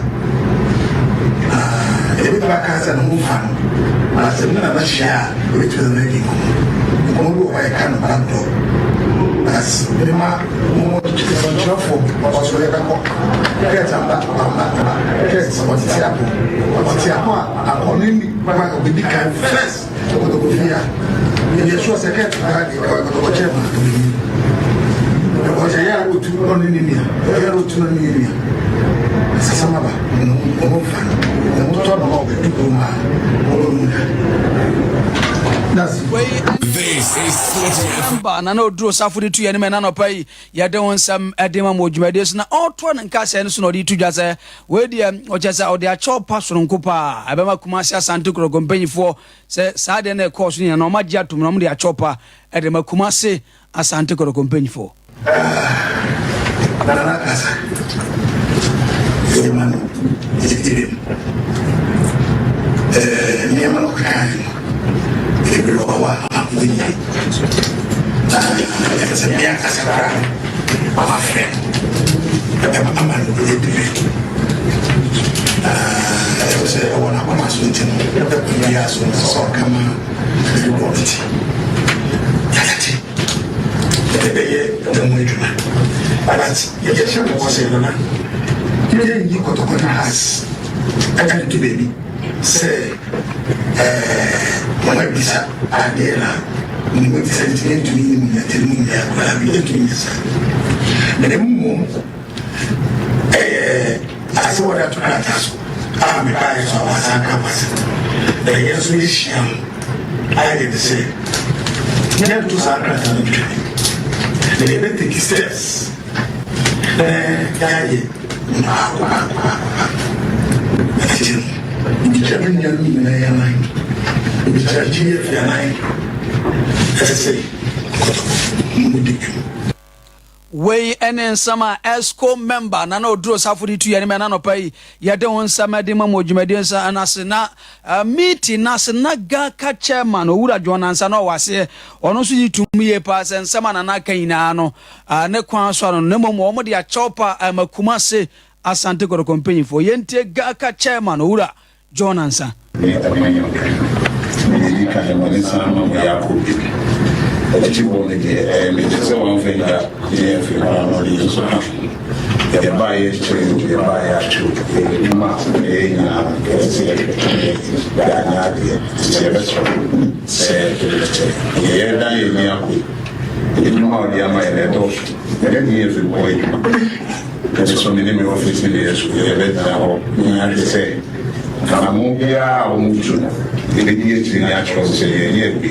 Akawi, the assembly, and the agriculture, and I can say that.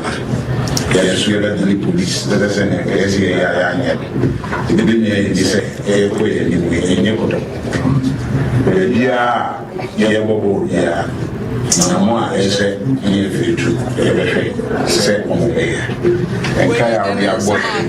chairman ura John Sadi tu ene na no pai ya de won sam edema mo dwumaden so anya sam kutu akra na chairman Kwaku Amponsa chairman K5 on say ansana Ghana Football Association paying for ne kotoko management be hia no wo ne kotoko leadership ne hia ya ansa no ana chairman K5 echechirem normal do e course o meeting as yentie chairman Kwaku Amponsa Asenisi na efefo MIN yo mutwa enti ne brother ji player enti no ko nyame na omam ye ko fupa enti ya wada na omsa se mra akra eme meeting enti me ka to mse akra ne bebia enyi o secret ni ha o enti prosper na fra ka to say in fact asma ye kan didimu se kasa Omoji atum. Omeba ha from ya ba bishia. Ampini ampana program ni se anopa level no bishia IMC for no. No mu wi esa meeting na omuni yenso ehia. Enti kwa de ball level ni o. Na no omuni IMC bishia wi na omuni yensa na omuni yenso ehia. We ene nsama chairman K5 di tu yene na no pe de won nsama de ma mo dwumadie no so na ose ye mfa ntudwa se Kumasi Asante Kodoko supporters no se efenem fa no mangu akwa majese security sem no awom fa no man tutu akwa majese uko stadium ko ebo wonye safe o kama obi aso de se hwena se bia efenika se league ne kwa ya resume a no obi anko stadium bia anko he match bia entie chairman Kwaku Amponsa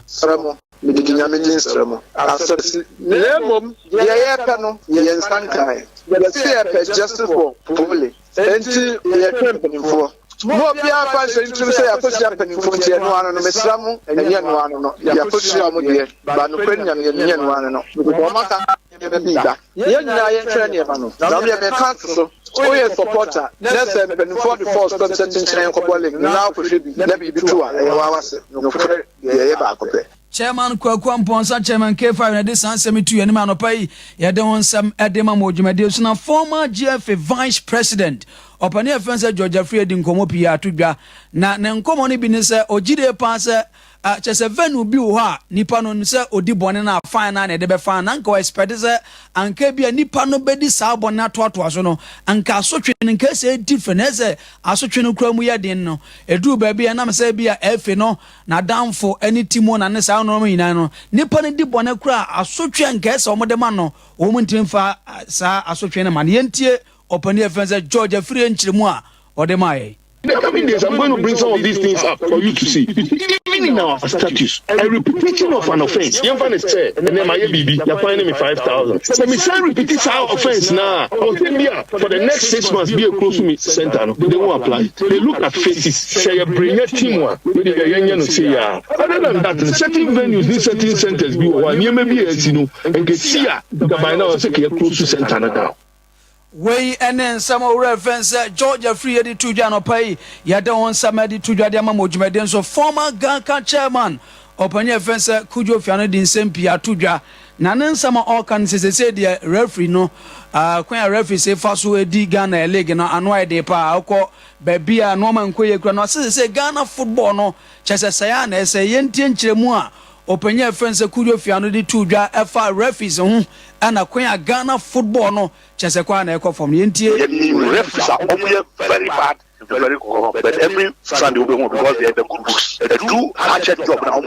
Ghana league and that become baby. They say a ball of packers. They just stadium. They be football no.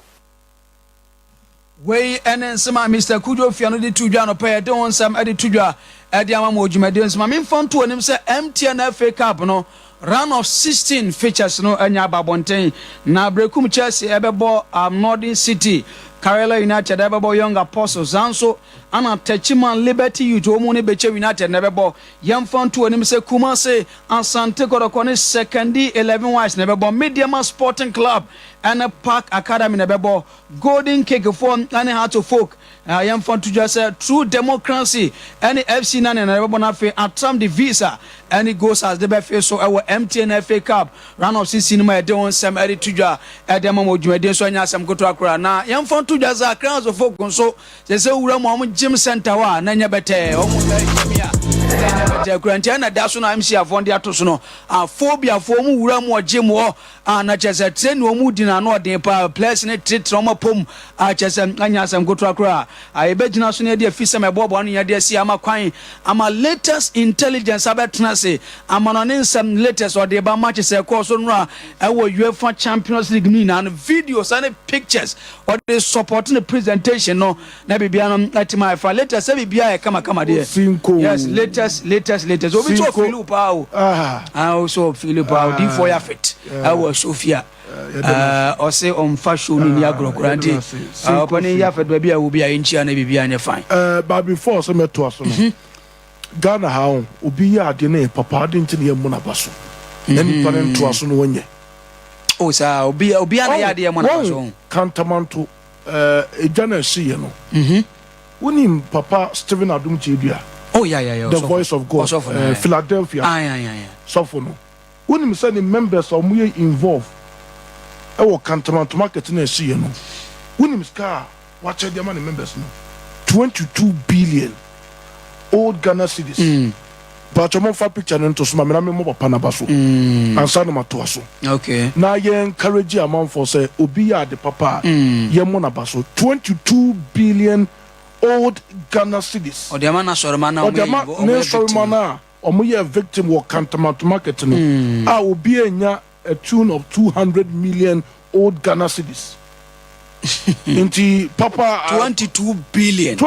old currency. Papa we are start 417 billion the ma the church members say omo fanko di dwa mu amuniska mu di dwa no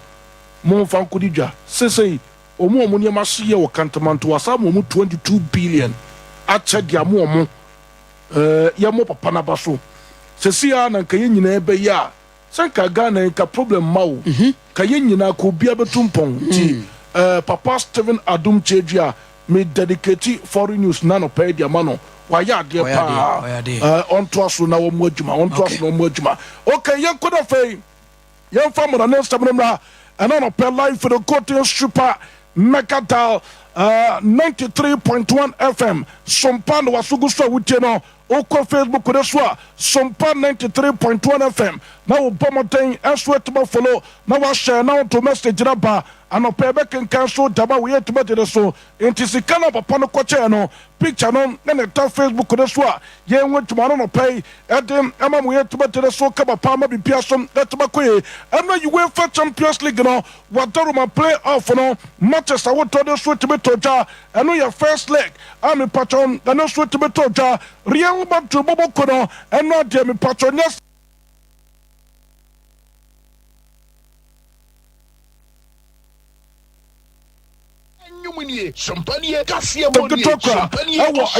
the city of Manchester Iter Campus Stadium Nanya Sabketokra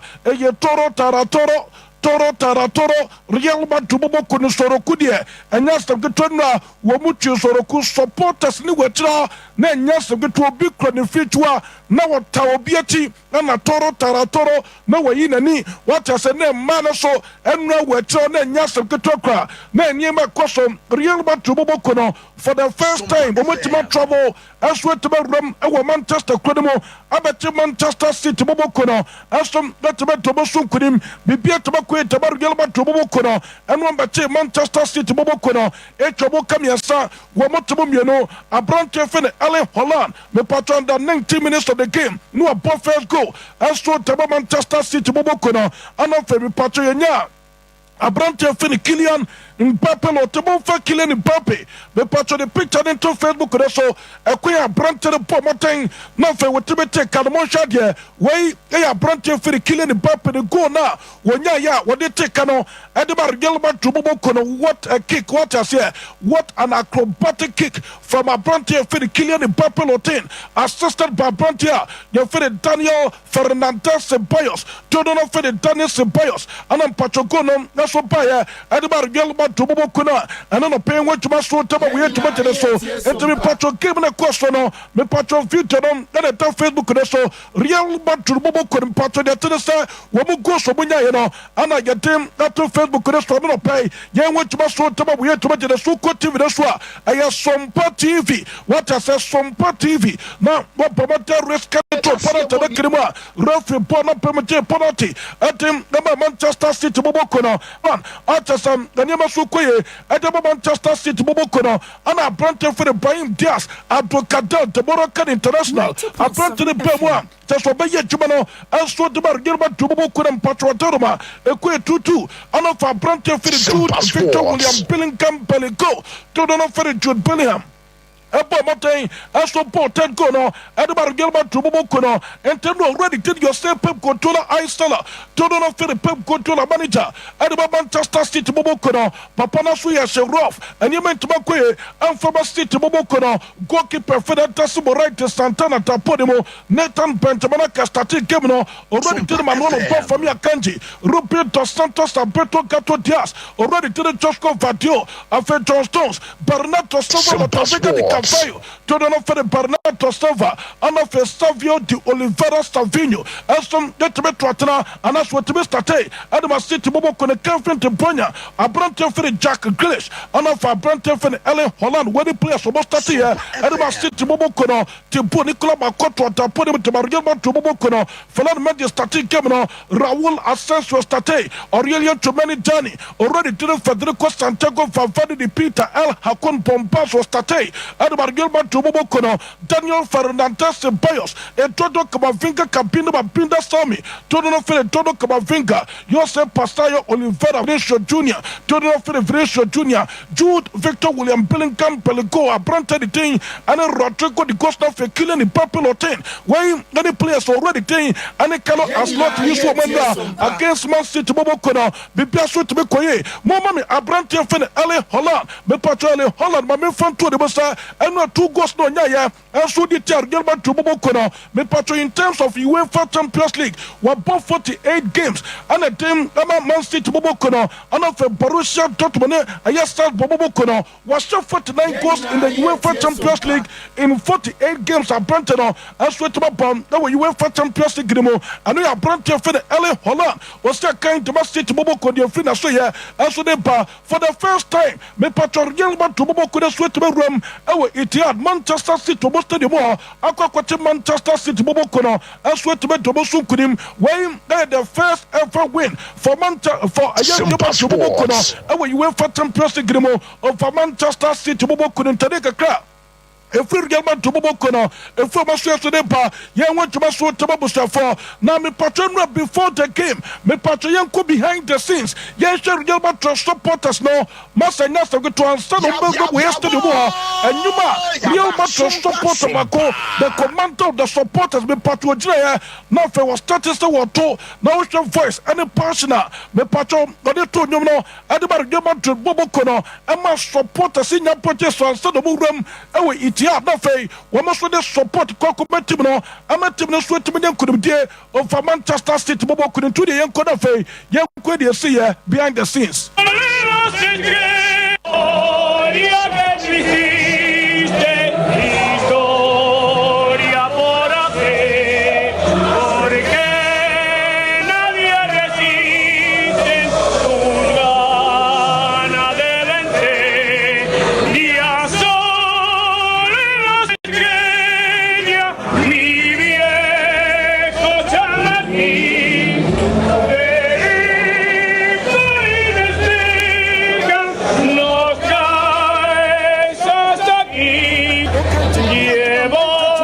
time no so when in saba wuto be preso be party Real Madrid supporters no wo mo charge na wonim say Real Madrid supporters no wo mo buy ensa and wo mo bury here once mo to 3,000 tickets no na ticket are allocated to Real Madrid supporters no na so man cost stadium ho do that chira and soroku and toro taratoro and wo mo wi ensa no mo bro enti 3,000 na koso buru mo stadium no eni pape 1,003 ana me pacho buru mo stadium a wo mo ne support ne koma Real Madrid bobo kono na wo dia me pacho no eni dia to TV no Real Madrid supporters no instead of so come feel mo see say di bo no wo mo se tabi yanko behind the scenes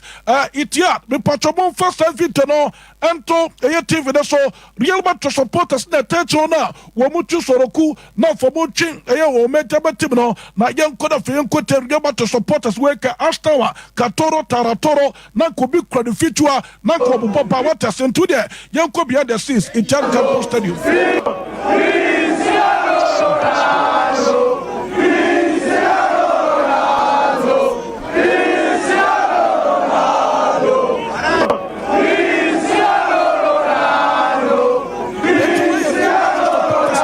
Instead of saying come Robo Stadium now we must support no so team no and we tie stadium na chia just we patobo too many na fe bibia kwe so tabar gelba to bobo kono entene ka mi patono no pay and also eba na mi patoto match so to be so Real Madrid na you will not am patoto pro kama ama bibia som etoma kwe so tabon and chebe so na fe o man hene eso baba to so kama na bibia som etoma konkan na yenya parastan tabar bobo kono wo mo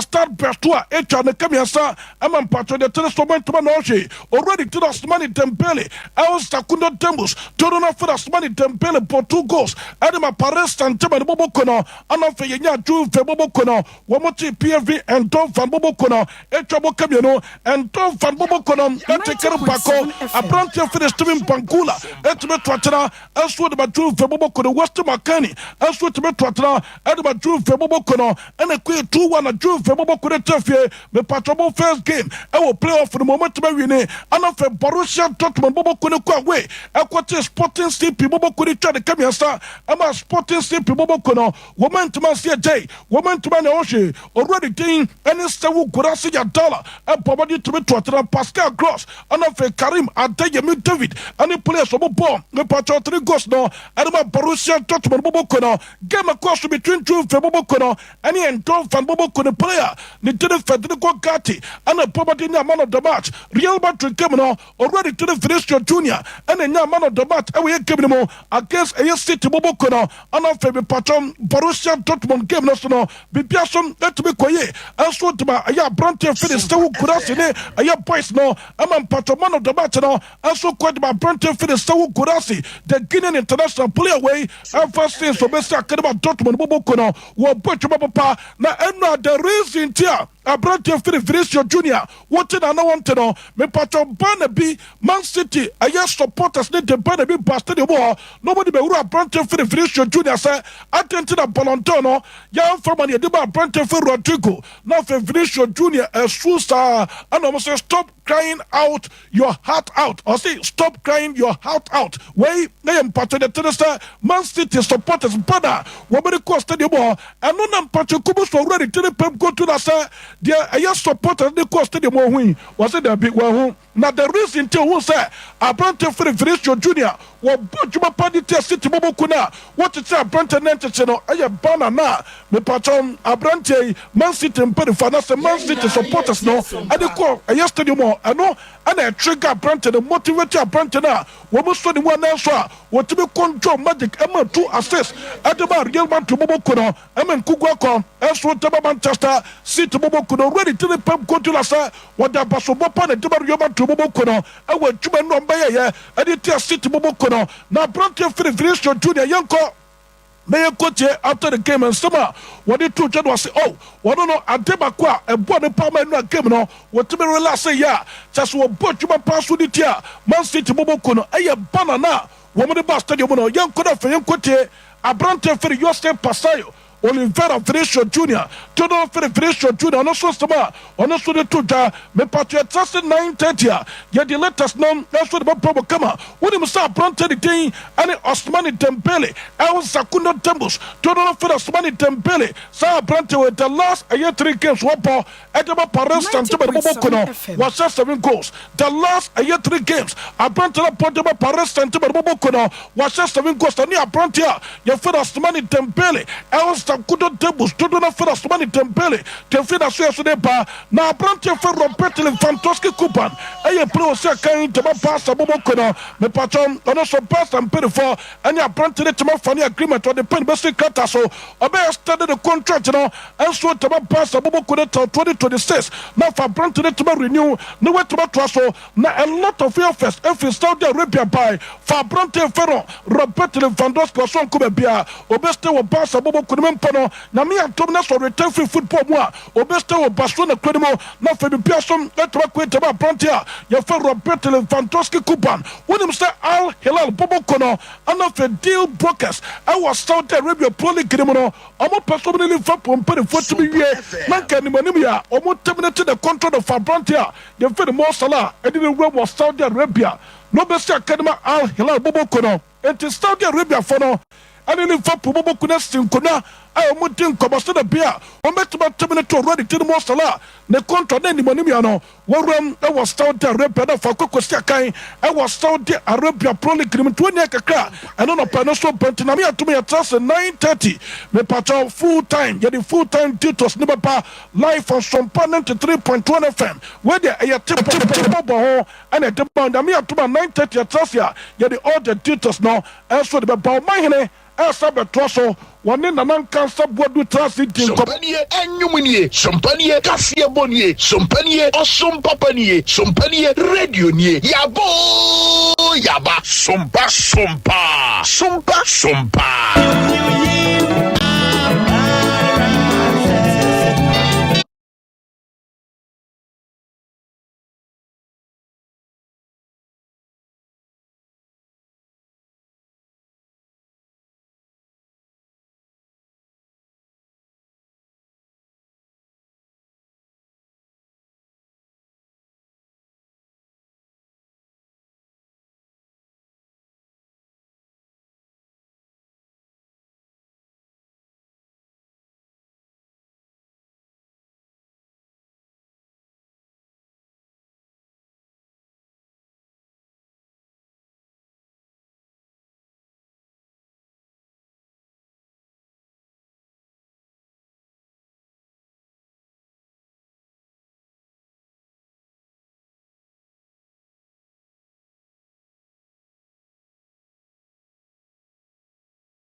You know, say diabetes, pressure, candidiasis, gonorrhea, odepu, amichirema white, and then namun sayari be woni paduanum. Minua mema mu amaho den wo fam. Mode boss wa na mo agem. Mode ana okoje aman prekese herbal powder. Minua ma mo so amaten kanira. Mo konfichira mote yaw. Michirema menstrual pains, atadwe. Mo so mate denne. Mo modena na mo kope okoje aman prekese herbal powder. Ne capsules ene ne mixture. Na mo mu bobi ne betu ase kra. Adura meka ho asemi. Na na mo frɛ ne bubu adaban. Asimintano no. adwuma yi enye no nko an ye wo kogye aman ko powder sadri edi koko hu dwuma sɛ ya yamtim sisi yare minimukwa aniposa ugya wo nan amogya nko a ba bia koko na didi bia no odia na wo kogye aman ko powder kai sɛ eye mixture ena capsules aduro ni o aduro ni adabirijo herbal capsules mixture ene ni tin ya duro soronko kra Dr. Ado Spiritual and Physical Herbal Center diaba sauda fem se tim enye kasa bomodena na kogibi na obesara sore brane hwehwe ye kira kwan won Nkoranza kumisa domase nearby Kikimi Sport apenchiremufo betima frɛ Dr. Ado wosa kasa homa maiso 02578201888 ana 0547037 Shannon Suma me say we physical and spiritual works odia ne se obeko nanim na wasolve your problems Dr. Ado Spiritual and Physical Herbal Center abibidrofo nyina headquarters no. This is Sompa 90.7.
Yeba yebono ha enom a ebi ekoso ewo ha enom na wohwemu a abato no eba awieye no na eyade a na yegiman hene pemampem ya kabrese otoso num ono ena wadi enkunim onyama no du baako edi tia eye wona aka no nyina nipa no oben ne kese pa no nana fosu giabo ono ena onya ema no enso ewo ho enom rejected ballot bi amam total vote cast ne 22 enti sana abato no ekoye kwame mamintu kakra ewo we ho ansa na yayi nkomo ye firi ho. Okay, Nana, mami sign that was CB. Enti enra Council of States election enra ye kan wasem. In fact, enra okodema Nana pimampim ya okabrese otoso enum. Mekra me so me koma no. Right. Na be 11 ho. Sure. Ena me frɛ Techiman. Ena omo mama so tie say ade no se na ekon ayehu. Na me bisa say ayehu sesen no so ayehu na nana fosuji abo. Race no owo mu pa na anhwe yi kura obetima we na me say eh woye sure no say nana fosuji abo race mu ye pa. Says ade ni mu ayire. Enra in fact nana regions 16 regions ni nyina no ana mo mutimi toye no Techiman pa na mu ye den o mu ye den yes bon champion na nya sam ketwa eduru ba bi omo camp omo no kra no entimi mai obeduru ha aso obeto aso wonto 90.7 FM na nipa go do basabasa nsi para se omo koto aba no unhu ehia na tension wom camp no na say ye to akwa na ye to akwa we be we ni we betimi alose yes eno no ne na ekoso ho sure enti Techiman 4 minu nana fosuji abo ena de onya eye 4 no so ye nana semfa ayi no sheet no to so emso ye Michael Kwasi Amponsa ono no nya 4 right nana fosuji abo enya 7 nju ka mo kra de nbo mu a ene nana yegima hene de no ebe ye peno no on say enra ye kra ye kan sa asem yo ha enti on the screen no nana pemampem kabrese otoso num enya 11 owura ofori danson Patrick Kwabana enya 0 Michael Kwasi Amponsa enya 4 Frederick Dua enya 0. Simon Ade enya 0. Prince Amponsan 0. Francis Boateng 0. Nana Opoku Fosu Jiabo 7. Boa George Inusa 0. Moses Kwame Okra 0. Prince Soro 0. And the total valid vote cast na 22. That is nipa 22 omo free 11 assemblies na omo nyina akoto ye. Total rejected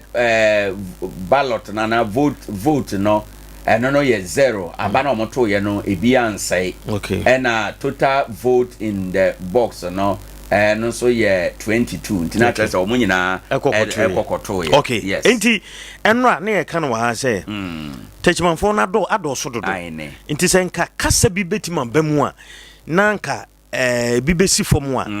eno ade si ya no because I techimanfo menu nana fosu ji abo ene nana ena Michael Kwasi Amponsa omunyina free techima yo into wenya 4 na wenya 11 ene nana pema pem de na yepe entinka techimanfo no ba akutimi si fom ana se dodo no no ye 4 so entim kamienu ana 3 kura si fom ntimi ekasa ba kukura ena nka omode wo mo support nyina ma ba ede kuma ba ko a nka ebia ebedane abatro nani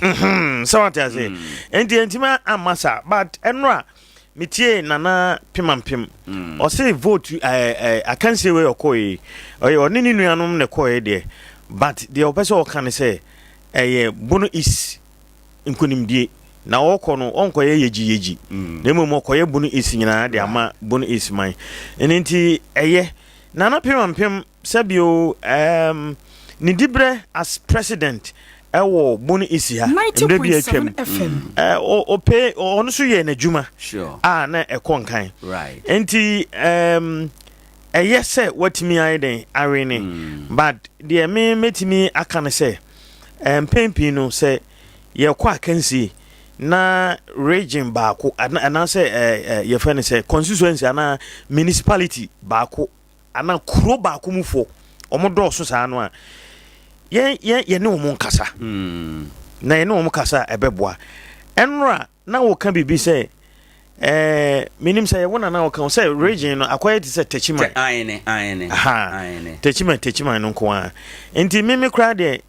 na tama na kwambafo no ogina mu na we na nka meme ma distrade e de ma omo koto aba ne say no ye cheche niam an kakaka te say na do te region my education director we dey akwa agric or dey akwa tebubu feeder roads or dey akwa health or dey akwa say ye we no so a sa ebeboa because say atebubu for regional minister am say me no akoho enti ene say council of state opani oko gina enemu ewo abankasiem ono so free baby no free techman even when free atebu no ko free eja ye good e de man o free nka nana kwa mbafo ko bi a me dem support e na nka mpese me de ko nanso o free mu nti nka bankransa ene so e good enti yanka nchiro bi a say nana ejiman hene obetimi aye adwuma no nani afi on say yes no na da no na me pay years no but wo hwe o moye nra no na years ni bai na pem 73 years sure. In fact na afi oko western regional young boy o de masho bibibi o 32 years na sabio oko akudo mampanifo na so wo 32 years awon say na ni nyina no Ghana ha no sika e de to aba ye de to aba no ebi ni nsusanso bi na ye hu no western region akwa no wo ye gold dealer enti Oscar on fasika nya hwe nti otu ama delegate no omo koto aba no otu ama omo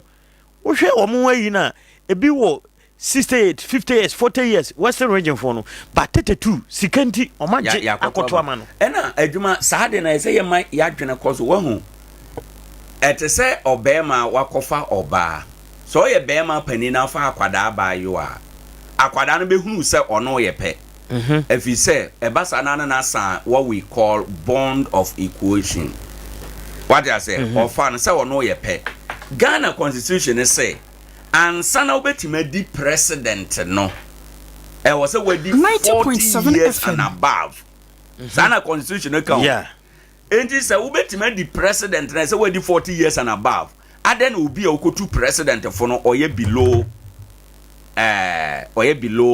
40 years enti na I'm thinking say hono so again constitution na ye hwe no yema review emra ho say council of state no say ye be maintain dia e wo say the criteria to enye obi akeke nye party for keke enye ne an nsem osika keke e say the criteria to ho because Ghana efiri sirem kosi anwona kosi nkran kwa asante babono ko fante ko minor to ye fam nyina no ye man Ghana ya mamere mu no akora ntimi ntu panyini fo akwada ntimi ntu panyini fo we na me jaro akwada ntimi ntu panyini fo akwada betime tu panyini fo kura bia ebeye kokoam ena beka chenza asem we de ya bontinti amanka na nka misusu se ye ni se ya eno kura nti nko direct obefa nyansa kwan ka se misusu se enti no obi obetima di president so ye above 40 years ade na obi okotu president for no so ye below 40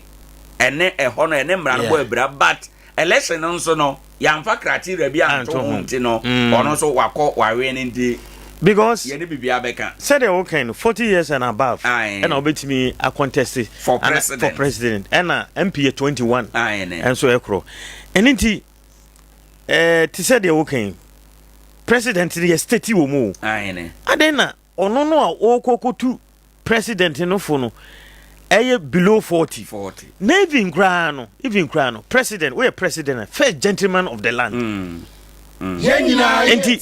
eno kwa no we ya akora no a nanim kokora no den kakra sabio Ghana sika nyina wona hweso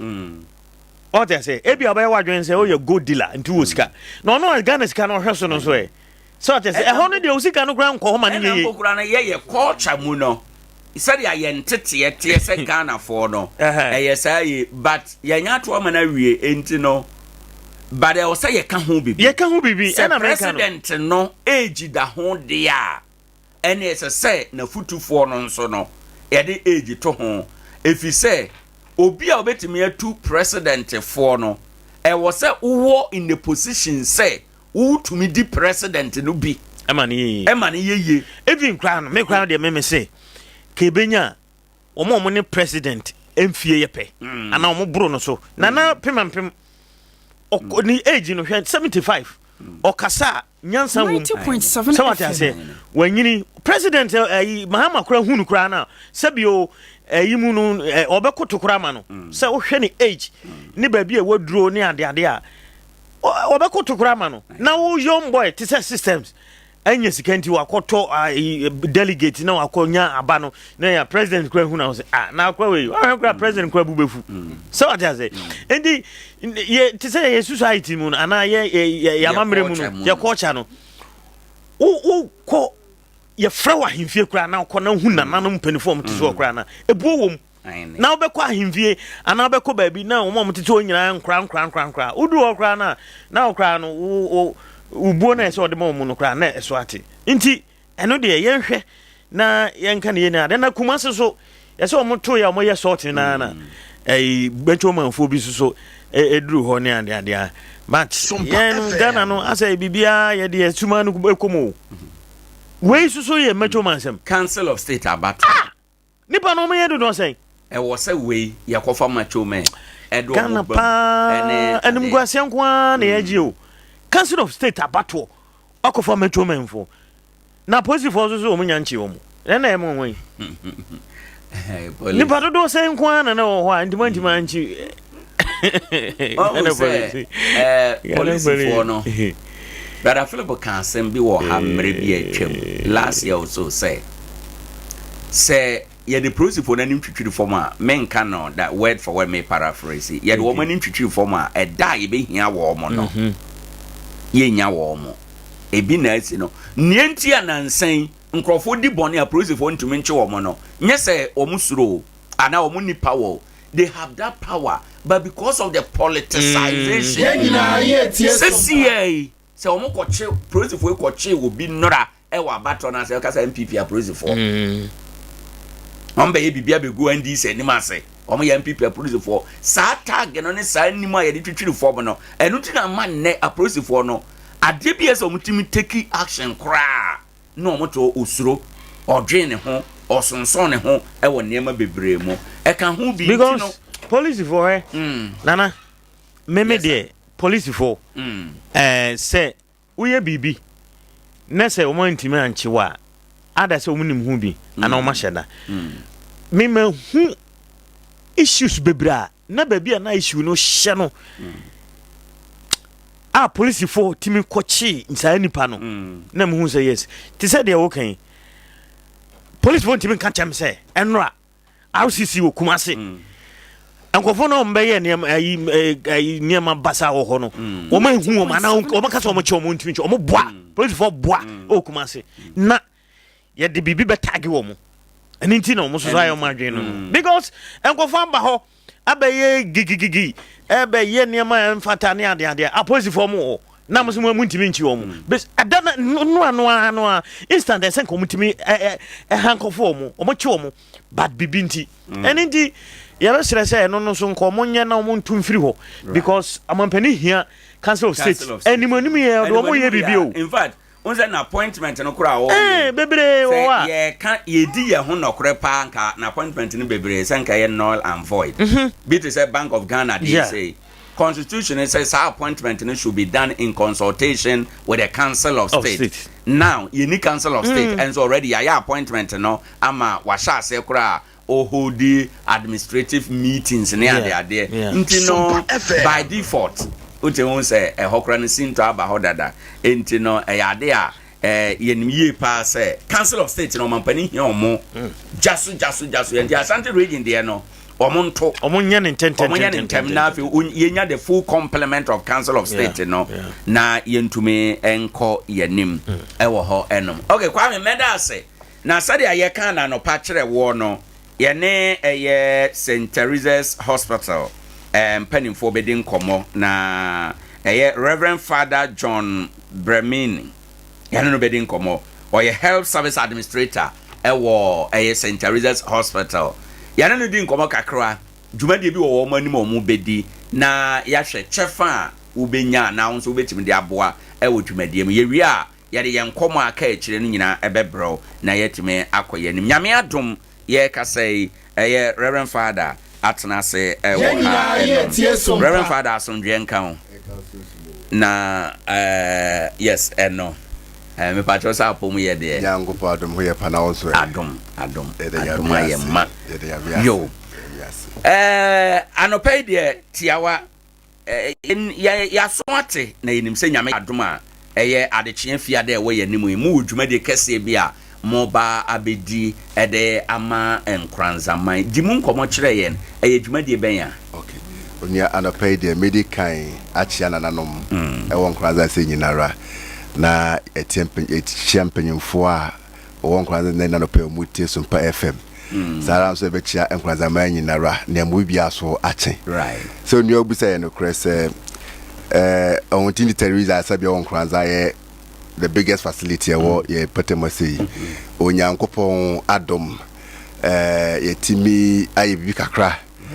na ibi kakra ye ne se 90.7 FM wo hwe baby a broadcast say theater baby a ye operation ya me abo yetimi esi edan kese hospital ho na se nyankopon de che fia da bai anopa be nundu pepepe ye be se mpanyimfo eba beta yachi na nanom ene Nkoranza man ebeta yachi na etimi apahontoma na efiri okono ebetimi ede saadan yesi ebetimi de dwuma na yaboa ma ayarsa etimi akoso akonkan ewo yempetemase right de ye ni jesem se ohwe saadan yesi ya theater nine mako enan enewom na theater dan ba ku bia no senke ze pressure was so a obetimi de theater table and the table na the operation no dan bia betima famienu okay nti in all with about 8 and also a dynamo right and no etching so no saadan yesi ohwe yempatimo se ya your department be a feno ICU intensive unit care. As intensive care unit. Yes. We important must say Adeba Kwa na hadwen. Ohwe ye region impa be holy family for and they be a more baby intensive care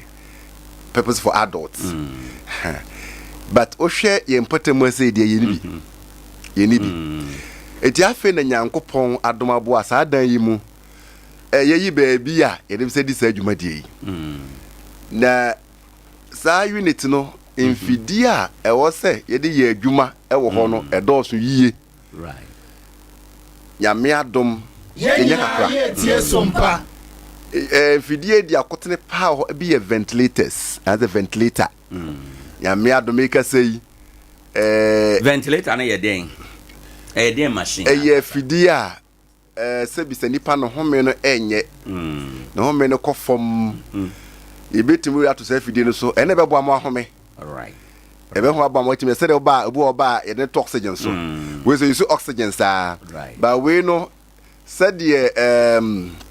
lungs no esi ebie na eyeyi no ya the same thing wa outside kakra ebetimi abo ama ebe sustain no as ebetimi abo ama ya so wonkwamu esi ho akozi se asa anse ojebede ben ebeba nti afi na nyame abo a metwa say this is the first time maybe in the history of your hospital in Nkoranza ha yenya safe di ndi ben ebi ede abeboa enti sa da yesi no it was it's a milestone no ye be dodo sen for ventilators a wo ka ho asem yi no ye be dodo sen sisi ameka say ye wo mienu ai region the regional health directorate eboa ye ma ya baako and Ministry of Health also aboa ye amenye baako sa fidi ye kan ne boa din yie enye fidi a ne border form ke bia ne border form a enke bia me atwam kokora ke bia time de be atobi but a very expensive machine and it na most of our hospitals e bi ni ho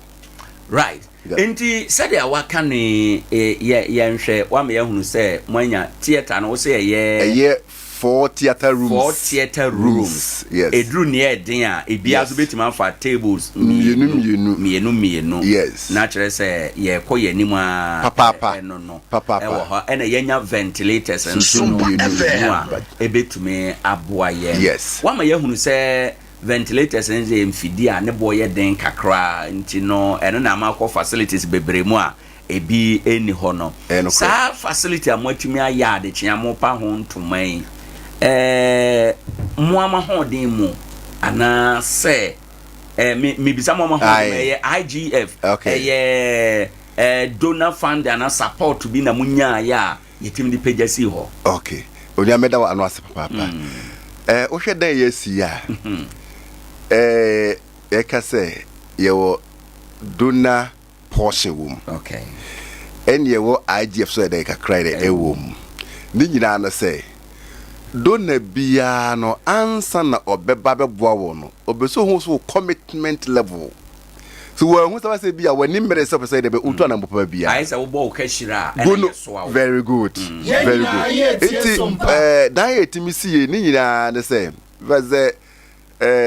ye ba hospital ho ye hu center na e hospital ho enim say adwuma wura de ha be ye mfie be miensani ateme buy na nche kura be was it December mu na men come for yakra same kakra si ekrumo say na nipa de nipa ba hospital ho na was say operation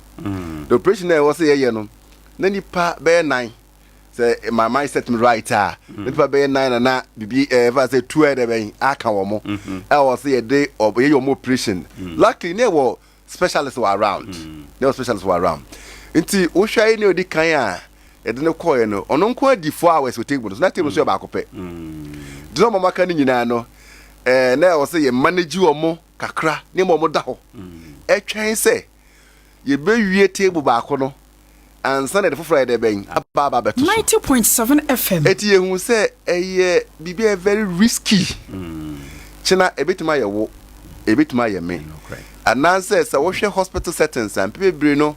ye emergencies that's so table ye ba akopɛ na se bi oba pemfo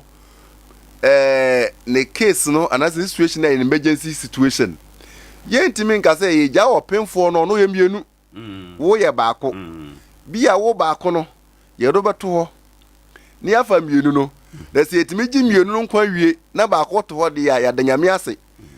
se an se ba na sa wo koso de a na wadi kan nti enhu se ebetuma ye wo ebetuma ye me right nti aden na ye momoden ne ye nsi theater se de be ye bo adan bebree nti e ba se pressure e ba at least over 4 theater rooms ye dan 4 ne de e betumi aso problem bi a e de be na we se bi a hospitals I wo ye petem say me say whole family for 6 si enya 4 yeso yo nyame bo en chekre benya 6 because your maternity blog na yesi na you 2 theaters wom you 2 theaters wom ndo de kan ho na nya theater makoma nsia we kire say how determine na ya say yanso yen petem say or say surgical services a bit of high quality right timely right because life is about time the more I would delay obino na nenkwa e na wo hwere no nti ubusa ya project no I think say o kan nyina sisi eni a we are looking around 140 to 150,000 US dollars in a build na ankasa equipment nka ho okay bibi edisim bi ankasa sika ye ho nti enumo no o hwa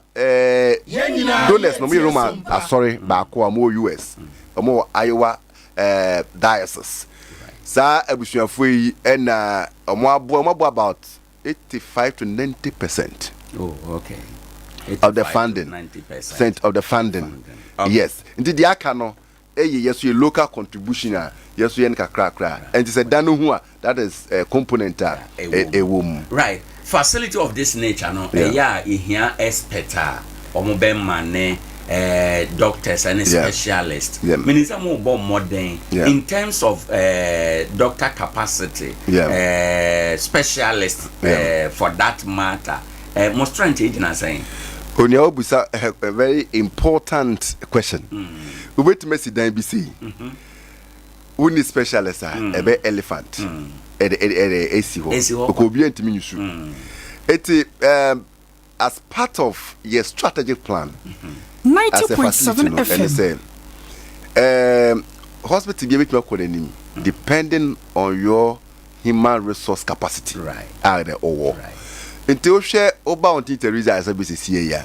Ye specialist say ye wo say you know. O ka mu nyina bomu a obi nipa makoma nsia.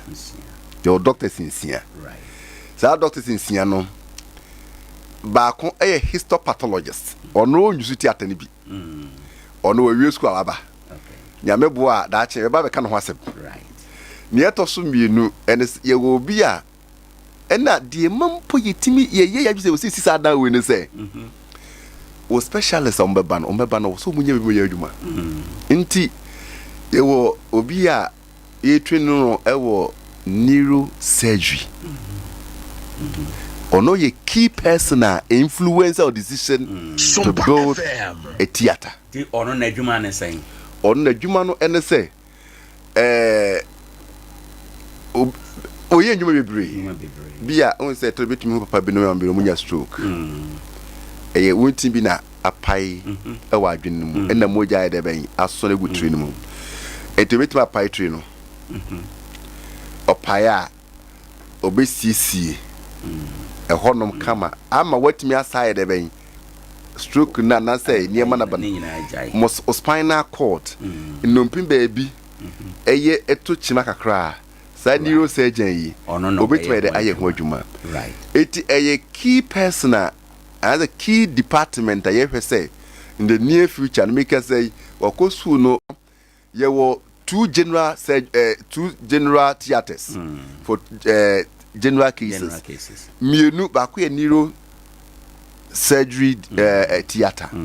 in the equipment very different from the general right and na orthopedic theater and also the setup very different from the general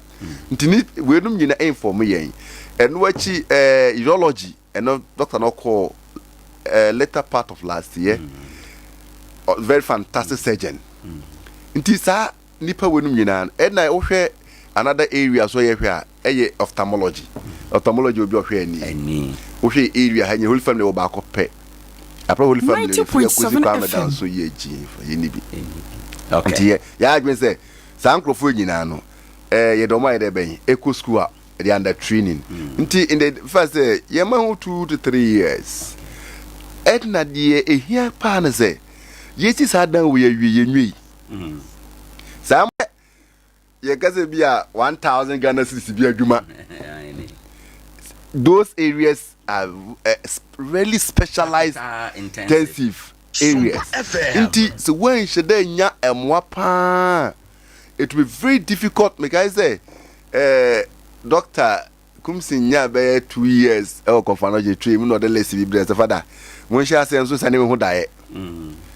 what the lesson na kura ma supply say chale quick me monhwe na mama me raw figure nti me da I will start planning say maybe can we demand up to today me this other mass supply by 3 none of them creating supply say mechanic university ania be a quantum of money be the baby here ni it just say and yet things just common on the market was say ye pay sika right as ye sre adofo ye sempanyfo na omoboaye na etimi set up no ko etimi set up we are in fact the whole Bono East region the whole Bono region you need neurosurgeon and it's going to really serve as good but you better me do ho and no question no as I say team do ho so good edit 3-4 months na nduru so ndi so be wu a na just no and it be very good for us as a community you better me aboa na set up we so that timely interventions you better the civil life it be a obi wu a utimta na eye wo ya if we say wo we nya me na afre no nka na mere nso na lack of capacity lack of equipment nka system bi nke create a robust give it message that person's life into akwa abrochira woni akwa wu ntama 90 years yes obi wu 90 years as obi wu 90 years a ye bose if we say nyame ayebi nyame na afre no so ba kwa abrofo no de na it's not like that it you know me ma adwini mu no right ene me nyansan mu no ye besre ye ho ye dia we are not doing for anybody right it belongs to us a hospital be a wo mpatemu it's not only St. Teresa's any health facility we mpatemu wo supporter we need to support because ye ho ye mobo as a state as a nation no in a whole so over your facilities more and you listen to Teresa's okay there are only few hospitals where say these hospitals are well equipped but mostly over more and I be hu na etuam and no hu na etuam say in fact we must set up as a nation or as a country to critically look at our healthcare system na ye increase health funding definitely in that Adeba Akye Abia say government cannot do all near ye was interviews government ayade but won't me nyina was say ankurankure say abusuampo enadwumade eba so ye Friday eba so 14th na so ye Valentine's Day yes and the Valentine gift ya St. Teresa's Hospital modern man Nkoranza ne say ye be bie sa ultra modern theater moye ya no de amaye no walk us through send a day no be sia activities be koso net send be sia onu ameda CP eti nyame chena Friday na ze fiada no ye tenkwamu a esa no pandundu pepepe ye pese ye shase right ye atu ye nsa frem penfo bebre e blue free cry e blue free kumase e blue free tichiman e blue free Nkoranza na no tankunya wo Nkoranza ha ye atu ye nsa frem mo se omumra no mo fomo no mo nya de bay embeta chi no mu enyuma pa ye eni bese ye na ye de boa ama asabe de eti ekonanim dwumade ne ye nche pi right sitim ye timsha say 10 ye hwese by 12 o see ye wie we go that day Valentine's Day o see be to go back to Accra e be some ko for enti em be say you best spend my time it will be a very short ceremony you be say ye to busaya that will be the need did be Accra bi o be ba no pay for Accra be ba o hwe Christopher ayasabi organ ha nyina ye panyi pa oda no obeba ye bishop awo o hwe teachman diocese ebeba na out na kunja Nkoranza man hene ebeba nti pay for bread ebeba e binum take care ye ndwini bibisa maybe dachi bi ene bia ebodwa na moye bibia na ebi na ehu ye mu se Nkoranza man right mo if bitim dia boa I know support no dear in fact see a interest here we need the support na isa say free Nkoranza for nso ho e wo say free ho if you say what they aye na wa na waye is good is and them so cost some community no mo hospitals they are proud to say this is our own so what you say yes we want the community in Nkoranza Mayano they have to own it. It's for them and yes yeah boy home modern say you will not let them down. Okay, that has been every day when I sit or when I'm being asked say Father what is your vision what for this particular hospital they make Kenyan and they say we don't want to sit down relax hospital Juma or relax here they have to keep on improving every day. You see, our interview is a gradual process. But maybe a man for we say a bedru, and I say be a me say ke bedru no. Ye nyendru ho. Ye nam kwan de ben eso. Na mo gidie e wo Nyankopon mu say, Nyambe boa ye. Ne nyina so ye kabo mu a I think say you should reach that this next. Father we dey what can no we ne wasa me dia we kura ye bre na so nti no na ye fa dwumade aka so entwa so o final words me final words and say ye better obibiase omo mo ne din sa also say interview say don mo ase papa ni pe bi ho no mo boa kakra ye don mo ase wo hwe ye maternity ayi 90.7 maternity ketwa ye Nkoranza ni enesi ye say da na ase papa ye da na nanom ase na nam bebiri ka ho ene sa dwumadi ekoso ye nyame nhira omo akoma pa no mo adwempa omo nya dia ma nyame nhira omo emfama yen sara enso ena ye beda adwumayefo a omo hospital so ase papa ye bo ye ho emoden ye gusu a ye ne kakra me oba doctor odeka ba o Teresa continuity ne ma me be wo no on a J maame de ben awo nti se ye wo no ye ne to Teresa nti sa maami wo outside obeche ye ultrasound machine ba ko ene didn't also breathe why de o hwe ne esi na koma so na adwim wona adwim so boa yen adepa nti o se fa kwanya so na ye maame Teresa so min se bebre okuruma omunim no da omon kan kire say da na papa make say waye fidie container our dey si poso say emra embebo say interviews ye da na say obi bia ne anopa we gemre na otie yen ye da oni akwa say ye mpaebo na ya de say de say nyame nhiro bia fama yen Sompa FM so ye da mase nyame de che na ye to en safro bia fiade ebe anopa don't prepare ye must ma akwa de ento so ne ya shaase na ye de sa adwuma de kesie ahye Nkoranza man animonyam me da sonia yen so da se bebe father nyame nhira say Obama edi nkomo nyame ya adoma Friday so no ye news for no beba on be cover bibia kama e de amamo na afi bibia tuma kama nyame nhira say Obama amen ebusan for ene a wote sese Reverend Father John Bremini Health Services Administrator ewo St. Teresa's Hospital ho eno ye adwuma ye da na CP so ne edi nkobo Dr. Nyame nhira Father Nyame nhira no pay okay ebusan for ye ba sese ye ba ye be ko ye presentation mo ene ye ba be ye gender check analysis ewo President Mahama na appointment awaye so far no emu na ya hwe se appointment na ekoso no between competence ene loyalty emu de wen ene drive President Mahama's appointment kosunti ye ba be ye gender check analysis ewo appointment mu so far ye ba sese a Yenina ye tie Sompa.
analysis yeba abeye no ebebo am yehunu madodo a ewomu ene ye call office of the president ye call office of the vice president ye call appointment na nkasa ministers no mu ye wura eye state owned enterprise chief executives no ye wura eno nso emu anope ebeye two presentation dey di nkomo quick one ewa ha enom we the appointment no na ye dey bisa say between competence loyalty mudie wen and a driver President Mahama's appointment now share the caliber nipasua where you wo no a direction ben a President Mahama pese okro speed ben or pese okro enti and away sa caliber of these people yebede emo enkomo ewo eha enom na yetume akọ enkan na yahwe ewo ha enom na yaye ade ewo ha enti enche yebema brother Philip kwan wawuram na yede nkomo no ene anamontu no yede nyina aba ade akye bia ade bia akye a eye munsem ena yede ema wo na menim se bibia ebeye fine bibia ebeye kama ama nema nyina etume akoso ama bibia da awie peye enti no yenhye eno enso sa ene anopei ade akye na ade bia akye munsem ena yede ema wo ene ye two presentation anopei nti ye boni tewtew ye kona adwuma wura wa ha yede discussion be fra na yedi akoyewi a na ya behwe the almighty ora ye be ba be die no so ho nkomo ye de awie ene anope brother good morning biem good morning nana na apom kedi amponya fada me papa joswe adom ayema ahweye nti bibia eye kama okay right anope fa ye wuram enkomodi a edikan na ye ncheche yadwen appointment in the president mama waye yes but the latest one or the abekan we the 13 deputy yes ministers no yes advance say ministers no be ubu akonta na ebi nya deputies na ye ba be omo na also yi how many ministers yi 60 enti no o heba be personal promise a wode ma emma say anye bi ekura no 30% obema emma appointment ye ko hu anase ye nuru hu ne nyina no obehunu ewo presentation we mo brother fa ye ko na me da se be me chef ya Sompa ni shese ne nyini ya kama pa da se na ye to aso no na ye hwe ministerial appointment na ye hwe emma ne mema dodo a owom eni afesusu no emma no emra omo ye share ya omo hwe se emma so benya akwanya sure na omo tumi ayi adwuma mo my Ghana sa ban mu se nyuma ban nyuma mu na say ye hwe se emma dodo say mema dodo say ye ni adwembo ni bia but there won aka remember say fact no ade ne gina so ne enso so ye de atoto ye ne ma ho na no so ne ma ye huri di kan hu sa ade ne ye follow na di yatem bia so enim na ye da so quick one ye be kono say minister saying and say ya appoint him say what the Kenya can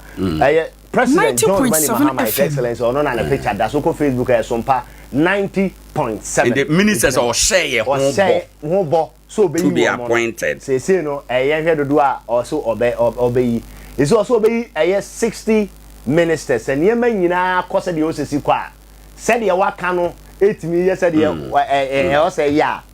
ye hwe anim so mampanyi we wo de asoafo mako aduesia ene be ye adwuma saa na wo kan ye won nto abom ene won dwumadie nyina mu nti eno na ye hwe no say 60 ministers de ya so far na ye hwe say dodo sen ena wayi wo mo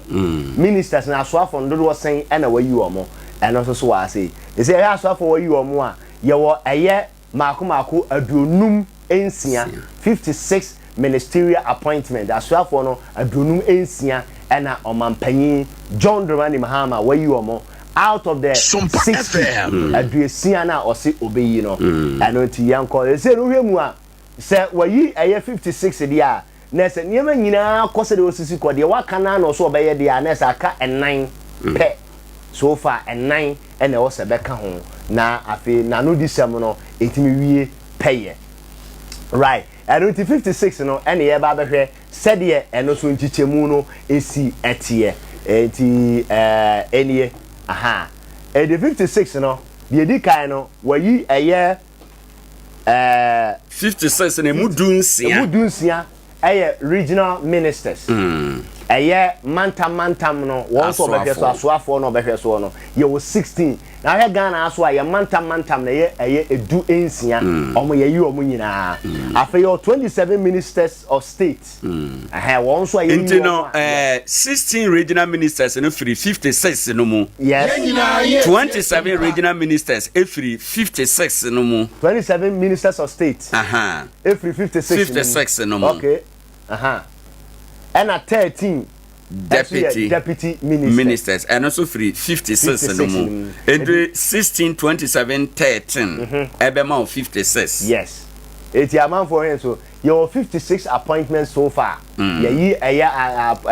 ministers and ye adunum ensia adunum ensia no edunsia mantam asoafo no ye regional ministers no na Ghana say mantam edu ensia adunu enso onso ye yi won ye asoafo ma be som oman right and afi so won abedi akire no so no yenya mako dumiensa 13 deputy ministers and I say for AT&T and nana this is one of the best presentation why what put it together obia obehwe bia na best too simple 90.7 FM because I need the idea breakdown kwa and ministers without deputy ministers asoafo omo de omo ni obia o so wase no omo ye mako edu eniye na that's one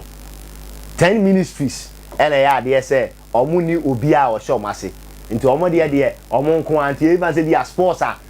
no nko a onya deputy minister bia no say no we don't know obenya but these are near omo nyanyaye because I can nine and now mampani bit obey announcement so in the coming days yes it is omo munya obia manisho mase no edu against a 9 moye correct and in other words a 9 okra no ye bo wi a still edu ensia e wo du no mu omo de automatic omo nya obia be hye wo mase omo abe omo contemporary ministry no ministers without deputy ministers no said any year kan no omo edu na e kan no the edi kan e ministry of health apomudin aso aye no ho omo nya deputy minister bia ho ministry of sports and recreation Kofi Adams agudie mu fo no am so omo nya obia ministry of foreign affairs Okujeto Ablakwa yes yani amman so ahodo won kita hodie ministry of communication Sam George also me so mo boss so kai on better so kai and a ministry of environment eno cry Muntala Mohammed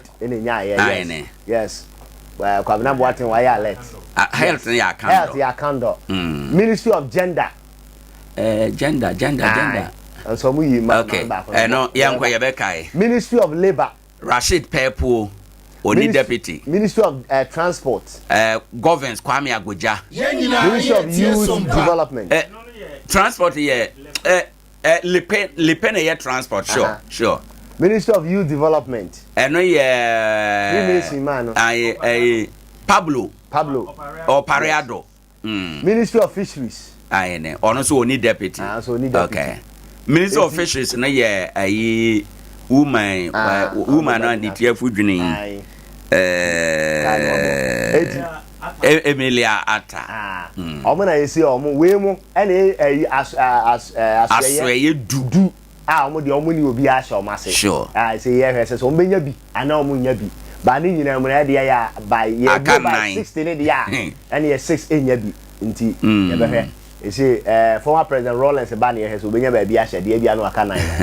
anyway heads of states and then ye de kan ahwe ne ye ministers na de no asuafo ankasa other appointment so ho mampani aye 90.7 FM state institutions Ghana ha asuya na say officer di djuma no omo bit say GMPC yes bit say GRA bit say Senate and bibia sa anuma no bi na ya cruise yi eno de 60 bi anim eno de say nti ye hwe so far also so only ye ko yi makomako aduasa ensia 36 so far because as at the time I compile we na say names no binum abeba into no that's why you can say at least only ye kra no wayi eye aduasa ensia 36 and na why so far and say binum ba be kan because ebinum ehode mu wo ehode bebre ba be kan fa anti and heads of state institutions gender check no afi so ye ko sa eye mia ye yi amafo makode da no ya bobo so no e ma no in this 36 na wo boy ye no ye nhwe ma ne mema ewo okay in the 36 no so far no 36 appointment ye hwe eye e ma omuwo mu no eye enum 5 into uko percentage 13.88% and ewo 8 right and the aka obviously near mema 31 no a mema and omo ewo mu so 86.11% and also so who asem ne yanko aye appointment to the office of the president right omampani ankasa ndabi odi ni dwuma no ne office odi dwuma no so na also so ya ade say ya di amanfo ko and also so yamfa nipa nko kra no ya de 10 makoma 10 and ya di akoho edu enti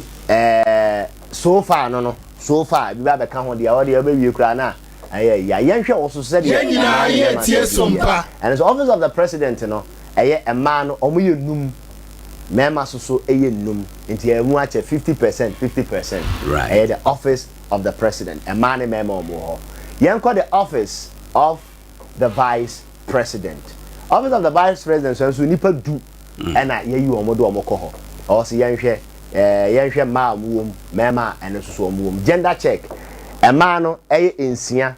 60% office of the vice president and a mema no so ye 9 and so 40% meaning so a vice president yeah interestingly yeah enye me nwanwa ni inter ha man no dos no because vice president na nkasa ye oba so comfortably no obey comfortable around a mad dodo a chain a mema dodo and no explaining why office of the vice president no you who say a ma percentage no I increase e kosoro ewo and also can be e de kire yen say e ya de a ma no wura mu a omo pe omu nuanom enti and that particular officer no e ma do so unzo president there na omuye do sa be no ye 50-50 yes 5-5 yes but vice president there no a man chen mema no mienu but which is about 20% yes sir and no another factor is amount for shannon so e wo ho eno no let us say enti eno anana akire mu no na enti so far no appointment summary ni appointment type ema mema enti no ye ministerial na ye wo ema 10 7.85% mema ye 46 into 82.14%. Right. That is ministerial appointment no. Heads of state institutions, head of say my nyuma almost omo da no. E ma no so far you mo ye you omo so far no 5. It is 13.88% and I remember ye 31 86.11%. Your office of the president ɛhɔ ne enya ɛma enum mɛma num no nti 50% apiece ɔkɔ office of the vice president a ɛyɛ ɛma 6 mɛma 4 nti 60% and 40% respectively nti ɛno so ɛno ho asɛm ɛno no right sɛ yɛ to aso a yɛyɛ total percentage no a ɛwɔ hɔ no so far no enipa 56 ɛne yɛ appoint wɔ mo 26 okay enti no okay 56 no specifically for the ministerial appointment yes. no ministers no aye omo yes but say share in total ministers plus state institutions na omo percentages no na this war yes and na say the ministers in 56 omo de no am I 26 aye ne na emema in total appointment okay the 56 appointment and they gina for ministers no by ya kani nyina aboma so no targeting 30% yes but aban de ya beduru sesie de e man nya 23.21% which is 26 females and a member mo so nya 76.78% nti na ho asem nti 26 86 all in all ministers so state institutions so whatever omo nyina no ade say ma wo mu ye 26 mema 86 enti ma no is almost 23.21% and mema no was 76.7% enti na say ho asem ti aka almost 7% yes ye nya 30% na ma no say omo pe buy affirmative but we are hoping say ye be borrow. Yes. Because me support say ma do no be. Of course. Nana, the truth of the matter and say ma. So mutimi worry wie. No mo hwe omo mani wie. No mo ka so omo ye adwuma. No ka so omo efficiency ne de o de omo tutu ma. Omo aware ye ne yi ba mu an ya na ye yi ba so omo wie sa part na o de adwuma so omo nsa de a. Me ma no hwe omo adwuma omo girlfriends no omo office ye adwuma. Anyway, appointment and affirmative action deal no. Edinana de ede the year 30% in a buy in say also by operationalizing the Affirmative Action Act of 2024 we will ensure and no ho asem and the way and the specific promise or yet man as a result of a promise or yet man as a result of a mra and near my ecosan shadi ekoso organa I don't know and until na hu ne sa no and there Sompa 90.7 oko Facebook ayo ya bibia dem kama wa wutie so ade sa no pa ye ma information be ministers na ye fa wo mo no minister bi odi kan pa ye fa ni nie ono ye di kan I think say on first person e vete me boa honorable Dr. Kasel Ato Ba Forsen sure or ye MP or ye Minister of Finance Central Region ho na o free right e video ntino ye nhwe video na ansa okay yes right okay okay so second one by next time come be born me san kwa chiro ho no dey ma me nkona me san mara na dey ma say dey ma tiatu kafra okay enti honorable Dr. Kasara no yenko yenti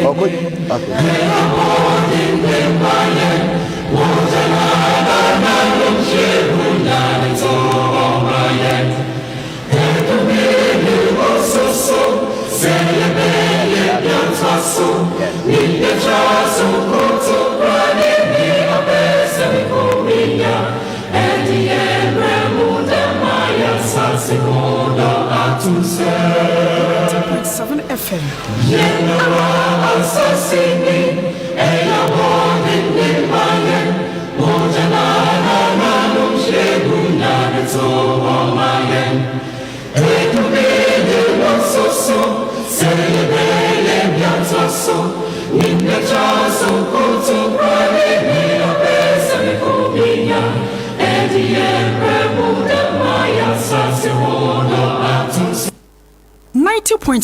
FM. Okay. Enti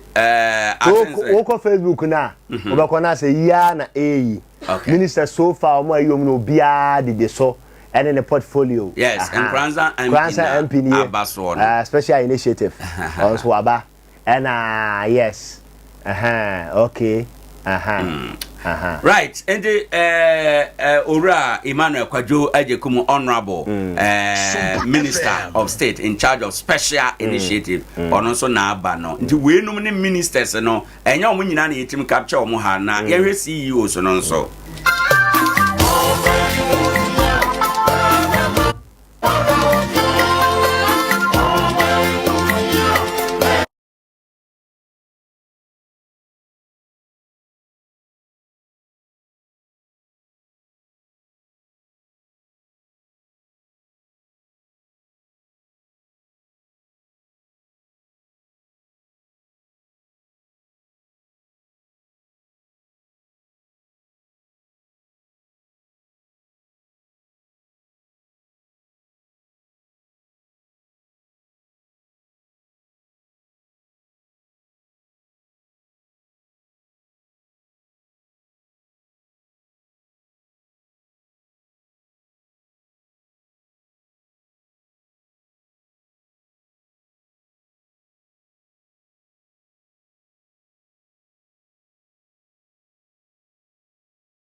Munye say ohwe mu a ense de o bebre na nyata masua de wo boy Dr.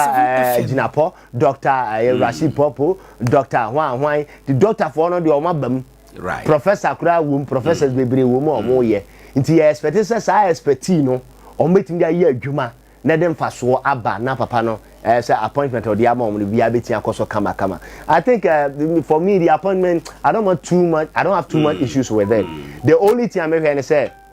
me see it's only in Ghana na ye mo be position no otutuntum agu so no de nana no madinachi no ye yi ni ade enye boni o but me de kana message ka ba ye adwuma na wie eso be ban faso awie ansa na wakoye saa ne ma na we because a responsibility enye jubilation nti ye ma manfo nti enye obu ye born na na ni age hey Ghana fisheries hey na ni age ba adwuma ne ye de asoa o nti adwuma no ne ye se so obeye na first na Ghana here innovations okay and na ma Dr. Baumia mani gine ho pa no with that drive na ne here for a year digitalization digitization no mani we need innovations and it's a na be be do ato no ni wonim die bebra ye wonim kofo ebrom wonim die or other side of the party kura fa na nya dwuma na nya mfa so mara me that is what I want me dey nya position ni nya ba dwuma na here right e dina na say wrap up tell you okay no nti enie yes let's na wa ha no ageni mbo atan SIC cocoa board de GRA susu de enie afi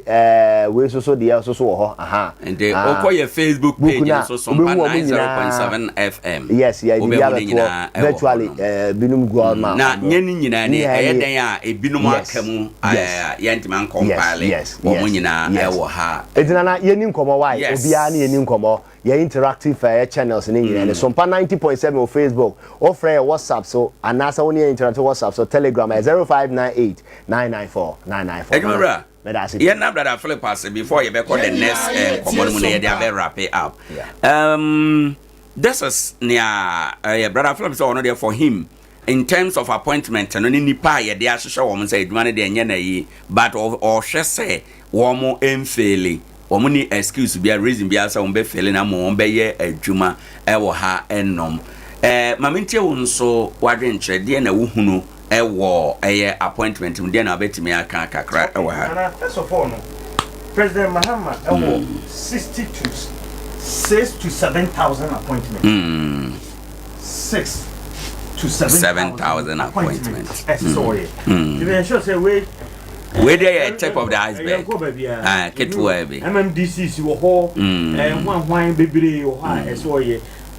board man for better the board so you know why oh yeah wunyanye 6 to 7,000 appointments so enti me need problem be a ho say 90.7 FM appointment no why no ye sure say friend mama maybe oka 2020 election bra okono okwa say okotina nchen wo sua bibi sua nyansa kama Ghana for yi ni free 2016 okwa no wadadwe wo sua bibi pa wo sua nyansa nti me kase president mama appointment we o say okay president Mahama appointment o sha say dwe ho free 2020 right bra ye election abesin ne nti sankofo mo do ma no wa no mo kasasi ana wa dwe ho sie e na do ma ba ebi mu bobodin bi obi say rande abe na no didin ba e na adamfo bi okumanse e na no ejuma o NGFM ana o se chale mo de mo na mamu go nsenhuru adwuma ma che na rande abe ko be ye ndisi ni da be na am so obi oha ono training on a good morning good morning Ghana Metro TV obi oha unshada hunu say oye active politics but be a o shechiri transport jump de ba o san frame just training de be me no na transport jump obeye ndisi ne nam so eno de o kasa obeye mistake because ye wonkofo bi oha Ghana na ye wo no na se German san kura to aba o ba bi otoko enti ene de ma na nye no nwa na do oye appointment debre kwa me se fa kan na order board so what I say o mu nyina so o men central Paul Adomo chire mu nyina nipa bebre ukọ later fifi bo afokra be yes spokesperson Edema Napo Napo ono kwa cocoa board ono communications wo cocoa board then de mfa ho nti na appointment no de se na maka no onimuomu no do asho appointment no a ede na ma ode yi wo mo experience ana say loyalty and I'm gonna use because the nano presentation here no not the daily dispatch cause about 40-something% our current appointment mean now omona na year adwuma ne first time no enti no we no hwa ye den experience and loyalty enti na ma why appointment we on say ye bu baby say yeah unim no your baby say the angel, the devil you know, you're better than the angel you don't know. So what I say we bonsam kra na unim no e chen say obi a oye no ho obe no ho srabo bi nan so anything almost all the deputies especially key 2013 by almost sector ministers no deputies ministers and odo mo ba which means say onimomo on 2013 obo se tepe on say no time no ye vice e what time se tepe e deputy finance e no de ne buy o hwe atofose deputy finance o hwe abuginapo deputy energy o hwe ayene deputy attorney general enti omu nyina ye no krofa oninim wo mo dada na toshi deputy oninim wo mu nyina enti no not as a combination of the two competence and loyalty nana competence obia catch you say sa de ni ho a oboa experience adwuma no waye bia nya experience onipa no oya de sen na waba de owo mu dada na de untimi men da unless wo besua duru brebi so what I say enti ni nyina ka ho bi because onimu mu dada onimi ni omutimi betima ye e ka ho ena loyalty no so ka ho because sabio de oye mahwehwan de no so on pepa ne sakwa enti utimi nkofo obia keke sa wo de no eba aman especially CEO for no wo hwe Ashanti region my madam for on communications director at the Ashanti region woman post you is a lawyer why nidino ye not the name me refi din kakra I is a lawyer or ye nkofo no binma omo kasa Ashanti region na ono no na akwa we su kra me refi ndi ofro onu su free man ko sankofo na omo kasa Ashanti region owo opposition nyina no sankofo we had been loyal to him omon kasa ngofo ye bom din na wo hwe TV so radio so omon na kasa gire mu dendende mahama every 2020 even in fact 2016 cry ba 2020 ye ba 2024 election no den me say obie ni ho ankofo yi ya bobom di unless e bia na hu omu e wo bedwom bi say rande abemu ne ade but omu nyina na omu ye ne kwan bi so but no kra no utie wo mon kasa ye bi wo ma de ya program no so utu sa ha no ndi so what I say omu nyina akoye o boss yi awono me kai say me hwe ne program bi e wo news far young girl your friend said sorry young boy what can I say ne papa no the professor Kofi Awono omukọ na program bi Kenya then time no na I say accident bi ne papa wuye sankofo no nyina yonkofo mo ye adwuma den dia ma president Mahama bra no opposition enti loyalty ka ho na competence enso ka ho ne o ka ne de ni nyina ka ho ama ne wie ba bi na maka cho se Mahama no president Mahama no aka wo so no ko tran chen no wo sua bibi ne ma bebre o okay enti nya won so de sa dinwe ya ba na o appointment bebre a obeye na me ya sa manfo hye ties hye office ne ade say ai na monfa ono anu krom bamboy unso mo ye de say wa ma no deputy what I say omonto omobo ase me ho no na me ka cha youth no say omonto omobo ase ebeduru so appointment ne ye bebre say wa sha ase say omo ye adwuma omo na o reward omo no anaso omo appointment no eye dan ya ebeduru ministers no ministers in dey say aka 4 pe aka 4 a ebe deputy 4 deputy ministers half the deputy ba ko sports here bi okay sports health and I think ba ku bi ka ho mani efri so but health here and sports so be here Kofi Adams no why mo na o hwe aka so for mo nyanya na no de na me ka body Samson ahi waba no mani age ahianya deputy minister awanya deputy minister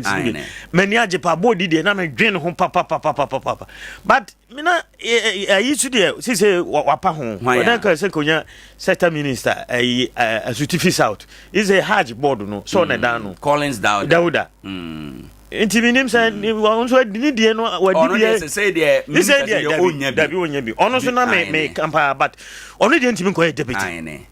ono de ntimi ko ono de ba bi odun de menye hwo so obenya bi Zanito ay Lawrence ba no obetima ba be deputy health eno de on say initially no health no want to say social media ni din ba so na health minister want it yes na ni din nemu pa den oba be health minister on so ye doctor by profession nti na manfo keka so oba be ye health minister but nti onu say oba ye deputy health minister enyame nwanwa okay but me sise minim say appointment no be ya 50% must every parliament minim say why is checks but I know there so far since president but Ashanti region chairman NDC chairman Ashanti region Nana Kwesi Sanana Kwesi wo man deputy a nka bad kra why adwuma Ashanti region e see that percentage omunya or vote omunya o Ashanti region e see Ghana hada NDC our Ashanti region Nana Kwesi aye adwuma papa enti enko man deputy ni bia nka ebre ni ti bebre bono hane bono east boys no bi nso ya adwuma binom betima nya deputy no bi ana se de wani nto bi anim o bebre na adepsa Isaac Adepsa ono wo NDC regional na say bono Debbie ona ye regional secretary bono east regional secretary FM Adepsa me kra regional minister na minim so ona eba because wa ye juma ni enti ami bisa sa no eya ye say bono ne bono east ha no parties ni yusu ye de ye adwuma edru appointment na no ma dodge ye for example NDC ni MPP nyina MPP time look at obi to say David Boache what you ministers 126 no nya bono is me sakura at least obi to say David Boache yantimi ama no position bi ama ene ne nimde nyina no aka ne team and now NDC swaba ye wo boys no bebre so wo region mu wo ma ye adwuma pa nipa ba ko amebo ni din no o ma ye ne CEO no ye bueno free German no Erica J free ha echo radio program wa Accra nyina into ono na reward no okay but what are about others I wo ye region yi mu me the Adepsa regional secretary Edima NDC or number 1 ena Techima North abrantie bi ni din ka list na omde call Adom Johnson wa ye juma buduta Adom Johnson or ni din ka this is no MC Techima North MC municipal this is a municipality MC Adom Johnson oba enyemanwa you share Nkoranza North and South minima de say akwa eka ono so kan omde call ono so nipa ye de ne kɔ animu ma no position akase ni bia CEO bia anya minister kwa na CEO ye CEO bia se anya bado abrantie ya nkrofo do nya positions na national in character no a eno no boa advantages bebra ba compared to say bia we DC and we MC nko a we DC ya we limited to municipality district nko a but we CEO a na juma no some way somehow no across the country na uban Nkoranza South ya boys ni bebro mo ye juma den ontimi nkan chem say ubeyi ya white youth organizer me say gato bia ni ho abrante no wanko ho gato ofri nkwaben na oban Nkoranza okodon kronkwanta okobusua your friend say asunkwa we wura ba bia you do o me young guys boys o mo bade but at least see you was ni board you build o mo toto so a obedi say organizer Master Joe moto ya o mo kotobre mu ahomache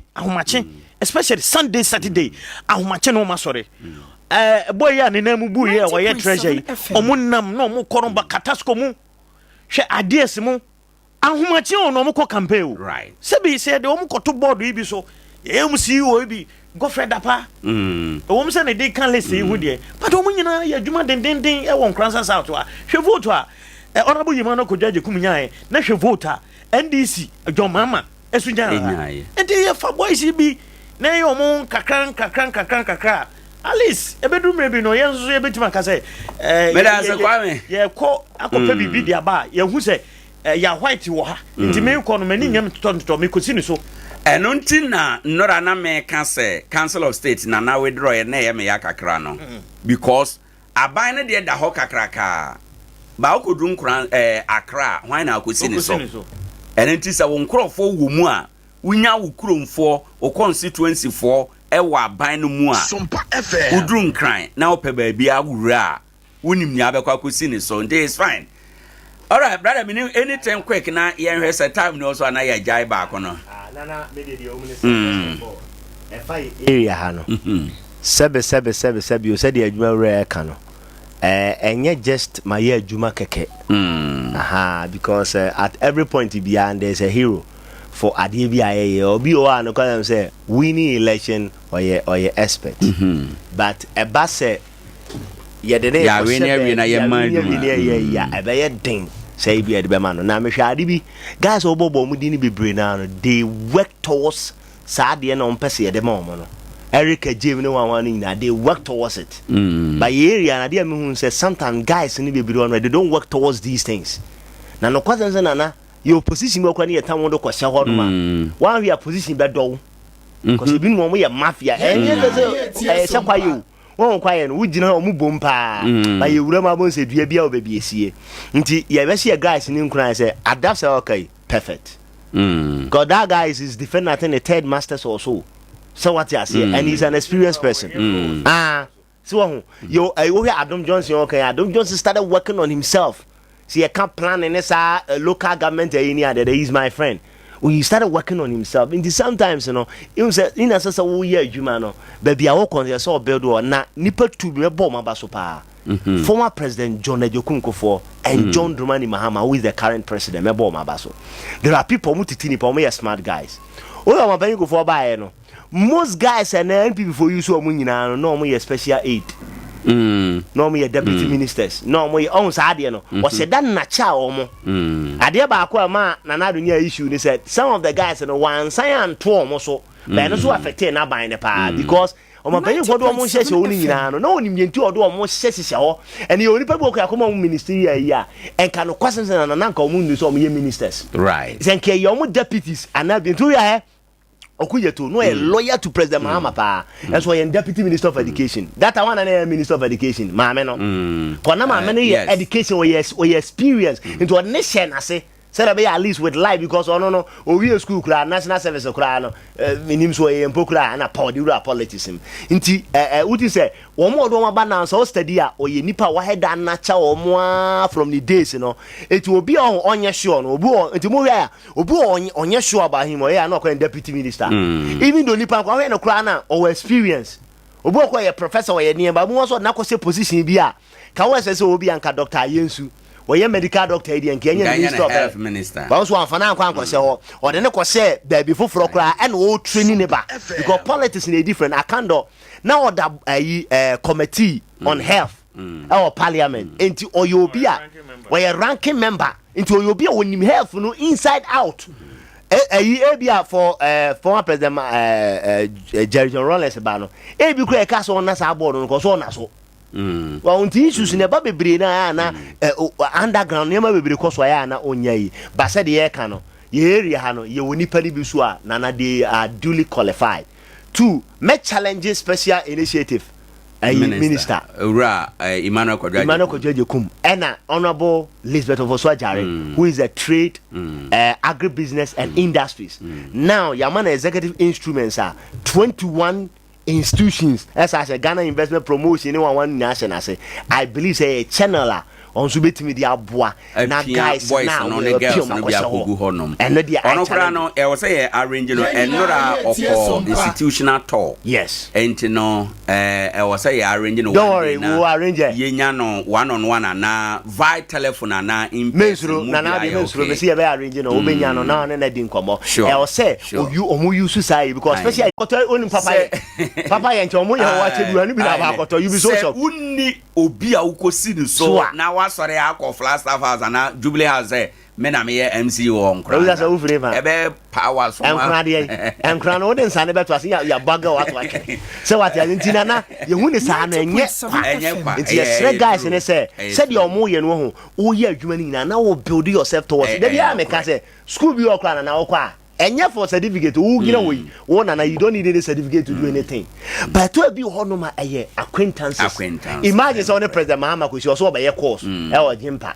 and ani ni ko sia na the same course okura na wo boa no twetwe ne ne mama no ne ade and na wa bayi free range and sometimes no ne bo ne ye with a obo okura sorry akọ no o head akọ sorry before connections go be a card lecture ka so ko card lecture o duru Italy o fam o duru o fam into who is alive na nya flat and you two guys so money strategic okay and you know kakra yaka wo ba me ministers there no I will still stand say a man no o share a man percentage on the whole no o 26 o beka say eso ba say o bie mu a ministerial ones no man de no sa e man de no wo form eba ministerial no a ba wo ka the total appointment no bom there 26 point something o beka say ye ko ye name te say de na kwa me ka no ye wo thousands of appointment e wo ho in the president mama e man no bebre nwuram ena ye ka man no so nya say ye ka man tina na eni oba bia ena me ka no say wan work to no oba bia keko ye hu ni za oto wache wa ha ye hu obeti minister of finance ya town do akwache o da bia nya le sa enye ba bia keke ye ka man no ye ba bia keke ema omu edimu betimi aye adwuma no man ye omu na no man ye adwuma sectors na che Valaris soya ne wa no omu ye gurus wo the energy sector and so e joke anti ora so ba nora report no ko na no nora ye shasa na ye di ho nkomo kakra na me ye compilation kakra bi ewo ora no ho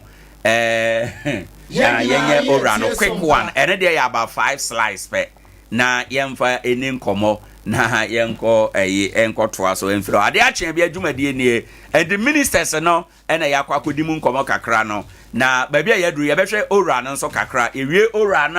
na yeba soro hanna yabedi enkomo ama bibia etume aye kama na afi yetume akoye nimte ora no da eno system mo na yentime enko yenko yenim emfre ha enom enti quick one yebehwe ora kwan ya omfa so omugada om information nia wo manya no ene the way forward kwan ya omde ebefa so no ni nyina nso ewo ha enom asama trend ba ko power Ghana say ye ora ashe MPP for no ye wo mo yetu omo say ora nka ni kwan say eba so ene mu nsem bebre 90.7 yes ye ko keda asehye enti no we nso ya ha ora domelevo akasa wo ho na yenwe presentation e be kire ya dwen kakra na do de aba be kan ho the brother we dey about 5 slides per ye monitor na yenko also na ora ne ba be ka catch us ora no baby omodi ade na fa no e be wie no na baby o se ye ko ne entimi anko because your institutions no ho now sure until let's attach some people to dom level say so kan OSP no onko here OSP ba ko kan OSP no ho a obetini aboa no ama ne ma bebre on mo unveil rather than say we koye ora ni ya but anyway so de bibi kakra ba ye betia so any corruption uwe mu ora no ne botaye pa ne se kata se ne proye ne ne bi akoso a ase na wo sen ka institution pick o man pick no and as o man hu no ye be see on unveil so corruption logo no ene da so ko Facebook e da so den no corruption ya san mu ya de betumi aboa so ye hwe aye members of the ora ne okuje to ablakwa ono ye chairman aye Mr. Domlevlo Daniel ono so yi COP retired Nathaniel Kofi Boache afeyo Martin Pebu or a lawyer and ye wo Raymond Acha this on say appointed no I know why one of the CEOs yes and they say no they why one of the CEOs and one about bra Ghana hanya asem ketua Raymond Acha right afe so yenhwe ora no said your information no enie kwan yon fa so abesa ni orandi nkoma one or your toll free hotline free number obeti afre ya ne dem official website so and what it means and say or mobile no said be ya na o madwuma be cause ntino o mo bie toll free number bia na utumi frɛ and o create website and so and omunya email address dedicated email address wetin atwera dia fa atom dia ma for further investigations and so until ora no says the ho asem no no estimated potential recoveries say no hwemu a ora na bra omo teye no omo chire mu se esi ase ye sika per cases omanya ne niama ne sika ye nsa betimi aka free mu pa na $21.1 million and almost you say betimi aye right billion sorry $21.1 billion and ora no wadwuma wa ye nyina osusu beti anya sika beti anya free we kura ne ye dia wa modi kan dia koma president mama no yes because ora report no se cases bi wa achira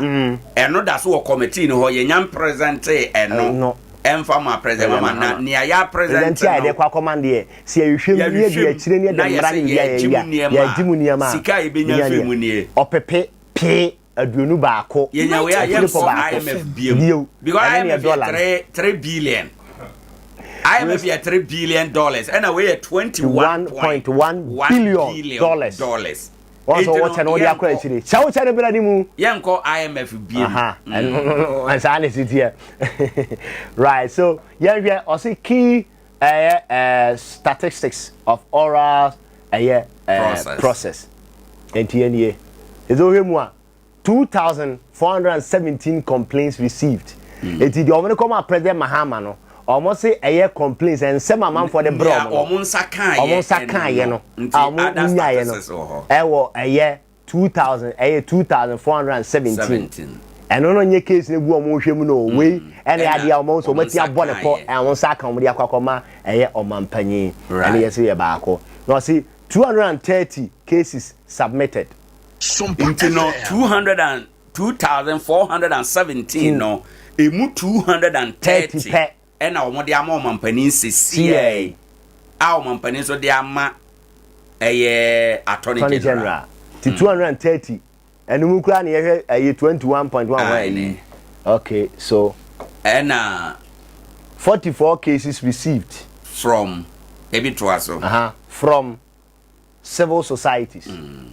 civil society 2,417 cases emu 44 their civil society CSOs I wo man mu no omo na de sa cases no e de ema commission say omo susu say ketasehye wom enti yen hwehwem enti this is the statistics 2417 complaint and omunya ye 230 and ye de amom panin sesi a 44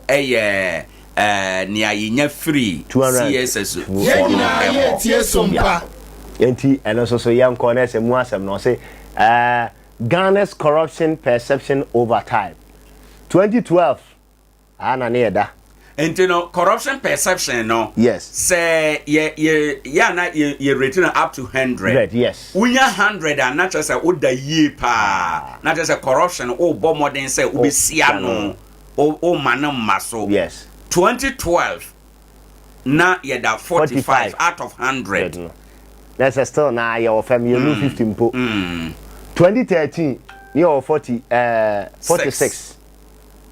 2014 you 48 2015 47 2016 43 2017 you da 40 yes enye eba na say dey on the ba de ba enti so far the enya here the ba bit was one so okay so yanhwe the next one 2018 90.7 41 2019 and so 41 2020 43 2021 43 2022 43 and 2023 so here 43 na say wohwemu a say fight adene ne yema oha baby ya kwa koduru no eye oha nchichemu aduanan miensa no say ya ho de ne ye nyere wo fam ye nyere school exams a ya pass de enso munye duru pass na ya pass no munye duru was senka yitim twam be ye 50 51 52 63 60 no na ya ho say ye boy ye ho moden ba say ye na 40 column there na che say ye modern no that is it no awie no I brother how besan coach yes sir yes sir because say percentage Sompa FM 20 no any percentage rating out of 100 okay the out of 100 no say bi anka when Kenya be 60 and say yeah fight pa ba over fem no na say wa corruption no on some abo okay until 2012 no ma 2012 now 45 yes you call your name okay 2013 you call your name okay 2014 you call ni na mu no you do 50 they still na there and you na 40 wa call chi call nim bim call nim call na 20 okay na so still an you confirm you confirm nti akire ne ye kakra you confirm but o 2012 no there na your nim kakra under 2012 45 46 48 and your highest five we there's a what any abay ni mu but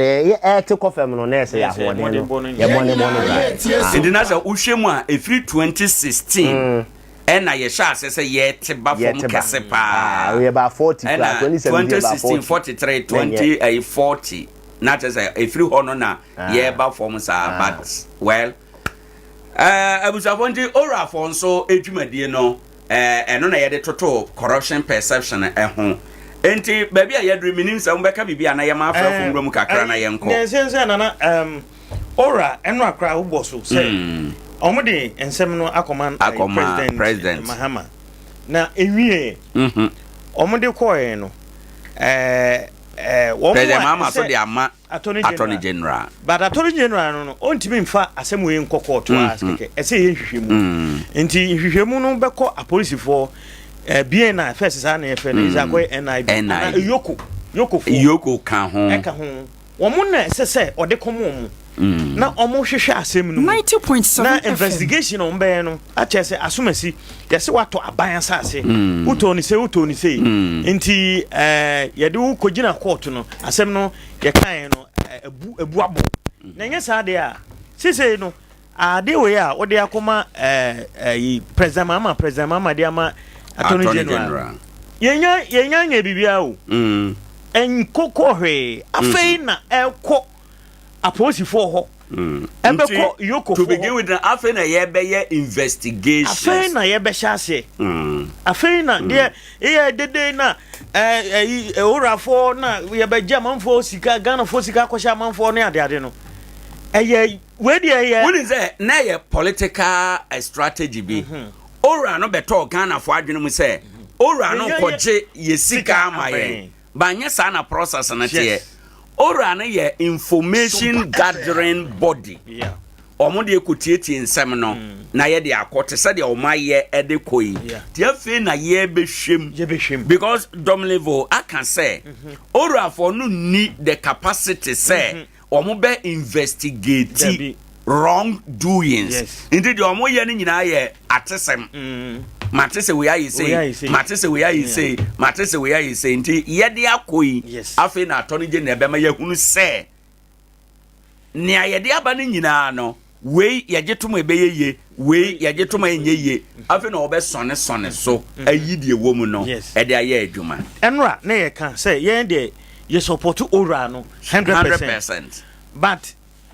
na adwuma ye no hunu say 43 and I'm the Akoma President Mahama 2417 the 43 na Akoma no na I can tell you say a bit him crab say 43 no Attorney General body no by investigation e bi kra na na enye nipa ba kokra and prosecute no enti na manfo ntia say e body no na ye adwuma na ye de ko but say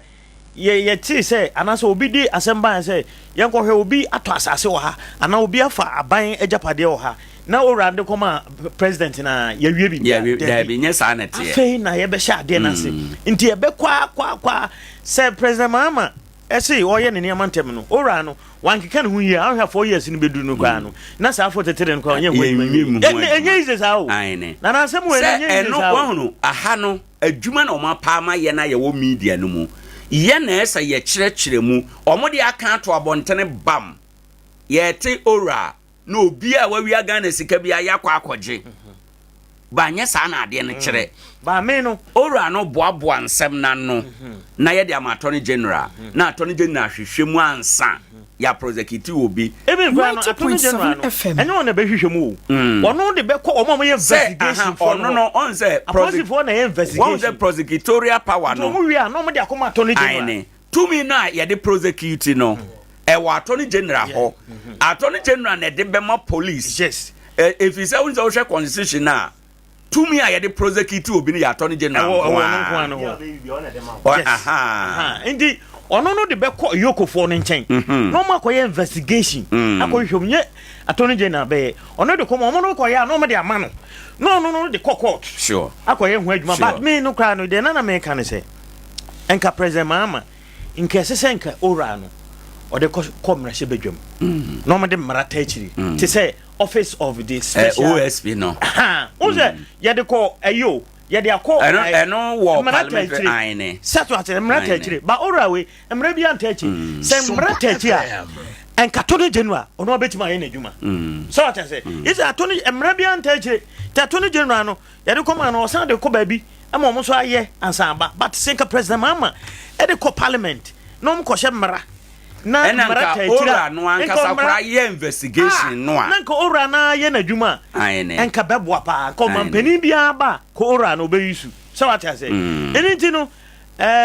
ye bompa ye so ora no e be ye ne intentem no ne hia me oh Ghana no sa krono ne katasese ne proye no e kokoto a ye pusha de ne ntamo especially esanfa ban mu a NDC ne MPP no hu omsan omo ye one o omo ye one enti no se konya ebia past government kofo bi se omo hu bombon ne amamu na ya na fe omo fa kire na ade no ne nanam ho I'm telling you, sir, 2000. What do you market? 4 years and a 4 years and 2417. But say 4 years and a best one. Not half crying to me and wage. Right. On Bayan star and this in MPP. Or more no money, or more net you know. Or more yen say, ah, no way, now policy force so a near Yoko, or more yard and tap and net channel say, ya better now, sir. And on them, why? Omon quick omonya de ne quick in 10 ni hu yenim ni hu omo pass government no say no kram pass obi to aban say obi fa kwan bi so fa isika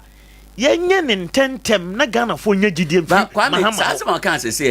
say no kure so obi to aban asase a emra be na ye de bedi no because see ya yete Ghana hai emra makwan se utimi to aban asase emra makwan but on say aya na omo no mra no ese so omo fa so nam so mo aban mu no ti omo fa sa process ni mu omo fa sa process obetimi anya see so obi ato aban asase a obetimi anya documentation krata bibia kire se nokore kwan so no wato sa asase no emra ben na de be kire se wadi bone because emra pene so eno so ne asem no eno so ne asem no onim say yet Ghana ha emra a ya kuruche Ghana fo na ya ye say forest forest da ho itimi ye galamse wo ewo mu ndi say ukochi obi wo forest mi say oye galamse a wo de mra ben na be chi no ya de yankopon Nana Akufo-Addo time MPP a ban mo tena ho parliament ya mutiwe enam nya atwunti ese mutimi yes amara no edi bill no to ho man hu say yes efiri na ekwa ye ntimi nye galamse ana say man ne no forest no o mo tena ho saa ma aban no guye ndi won say no say oh yeah dey be you see why amara no da so ho president mama no why na dey say obey samara no ana me say MPP for no that first no yen two mine or no open up the law parliament na okay na so kai be first no na your budget kwa your babia yen dinduru finance minister de koyam ye kokko biem omo ye mara no e control parliament is catch them say galam say oh me kai akwai hwan shite omo de call parliament say ken ashigbe omo catch omo say samana na da ho no eye mara fun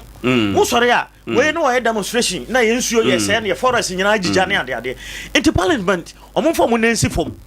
se samara no omo ntumu ne free na ekwe me ntu galam say ana say ye mine no omo tena ho sa mo so nim sa ade nye ade na ha no be kotu galam say ya ana kotu man ne wo forest ma mo so mu ntia nti eno bi na akoye te se enkomo aye bi enema bebre wo ho a ye de yadwene be ka se ye bone but wo be wura mu no na mra tato nti no ya nhwe ya ebe se ebe wiase no orai no enkosi aga afi na biti se nipa e wo ba biti se bia ndisi mu no obo na omo be hyase na toto judges ne din unanimous FC unanimous hwan efiri se judge ne de okokoto a nye nokore na ye ka koto ye ka mara ndi ono de mara no mara susu de edibu man mara so de edibu man ndi no se mara ne nhwehye ye pene so se obi ya aban adwuma yini na otumi to aban asase ye wa aban adwuma ohwe so ema ye ton aban asase na se ye ton na obi ya aban ni obi ya MPP ni obi ya NDC ni na wakoto bia aden na obeba ka se wache na se wato aban asase enkosi aga eno na te se ufiri abamu ana we ministry minister or ministry bi na ye si 90.7 years ese ye ocean car no be se no watono car ya to no be 8 billion no yes no watono be 50,000 eno no adwuma wura umblemu sa nipa no to ye no no na me kan ubeblemu ne ye ton ye no me kan be so nana hey unim ze Ghana ha no Akufo-Addo, I think Akufo-Addo said John Mama time. Oba was on top kai fufuro bia. President Akufo-Addo. Ka dada na wo hono an obe yusu. Na Ghana ha no uye adwuma ministry 2 years. Ese ka no ye to fufuro. Emre da hono no 2 years. Ese sisa cars. On the oba was onye ne sa. But the we achiri no. E we azeno to cars bebre. To cars bebre agum. Anything obetimi municipal assembly here. This is assembly one Nkoranza North. I'm saying last 2 years or so. Oh my ocean. Emra no man ho. Emra fa DC ni MC no ocean. Ocean no eh no. Obi be bitima kwa kotobi. Nti se aban ka na bibia de sa obekom na ka no kra enya dada enya hwe. Edi be 2 years. No ma ocean. Strategy kro mo ye ne se. Nipa ni nim say in the next 2 years ye be auction ama no. Nti ka no kra won nsema bebre kra no wonyusu. Na wa package ho yie. Onim say dey auction beba. Oya auction dru na oto na abo mera. Na be ne personal afi na oyusu anything no na make kan kwesi say sa ora no ni ade your ocean cars ni ocean niema machines ni asase a wutimi to ni nyina mra no entia enya hwe nti sese no yentima mufo no onza me say NDC for the asem no beto mu bam but o man chirechirem ye media na ye chirem because omo ba ya omo say ye beti ora operation recover all loot based on what law because see it say ye mfanto hoin me ye minister me ye chief director bi na ye say aban mobile phone ye turn no 1 cedi wobra me so minim say wo kwa abontena eye bi abeye 10 cedis ye say ye turn 1 cedi mato ya ma me receipt matue sika no kwa aban foto mu ma aban no wo ho na sesa ye ba ye no aban foforo aba wo se wakote ku bi di ora no ahwenkrata mu ye say Owoahene to aban mobile phone ye frame na me de me receipt be kire say me receipt ni a emra be na obegina so e de ache me enu ntia me ka say amanfo mo expectation mra form na ora no enye Ghana solution to corruption nana ni nyina ne say ye kan de agitumi e de na kufu ado yes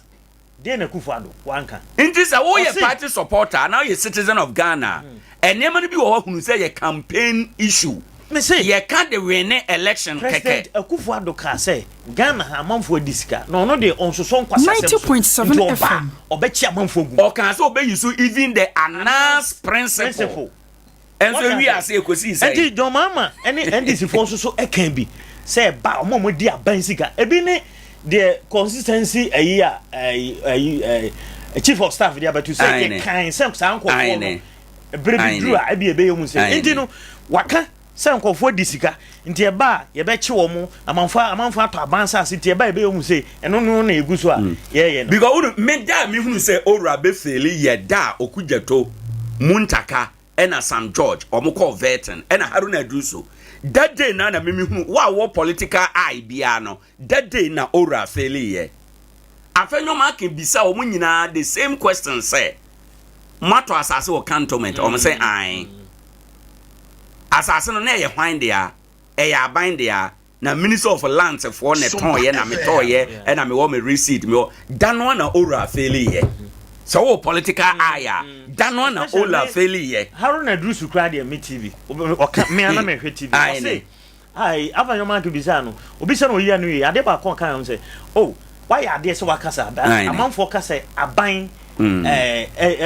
workers no ye ni akukudro nkura na say yenka because wo say wo fie e wo cantonment na wanya akukudro ana airport hills wanya akukudro akase miame dia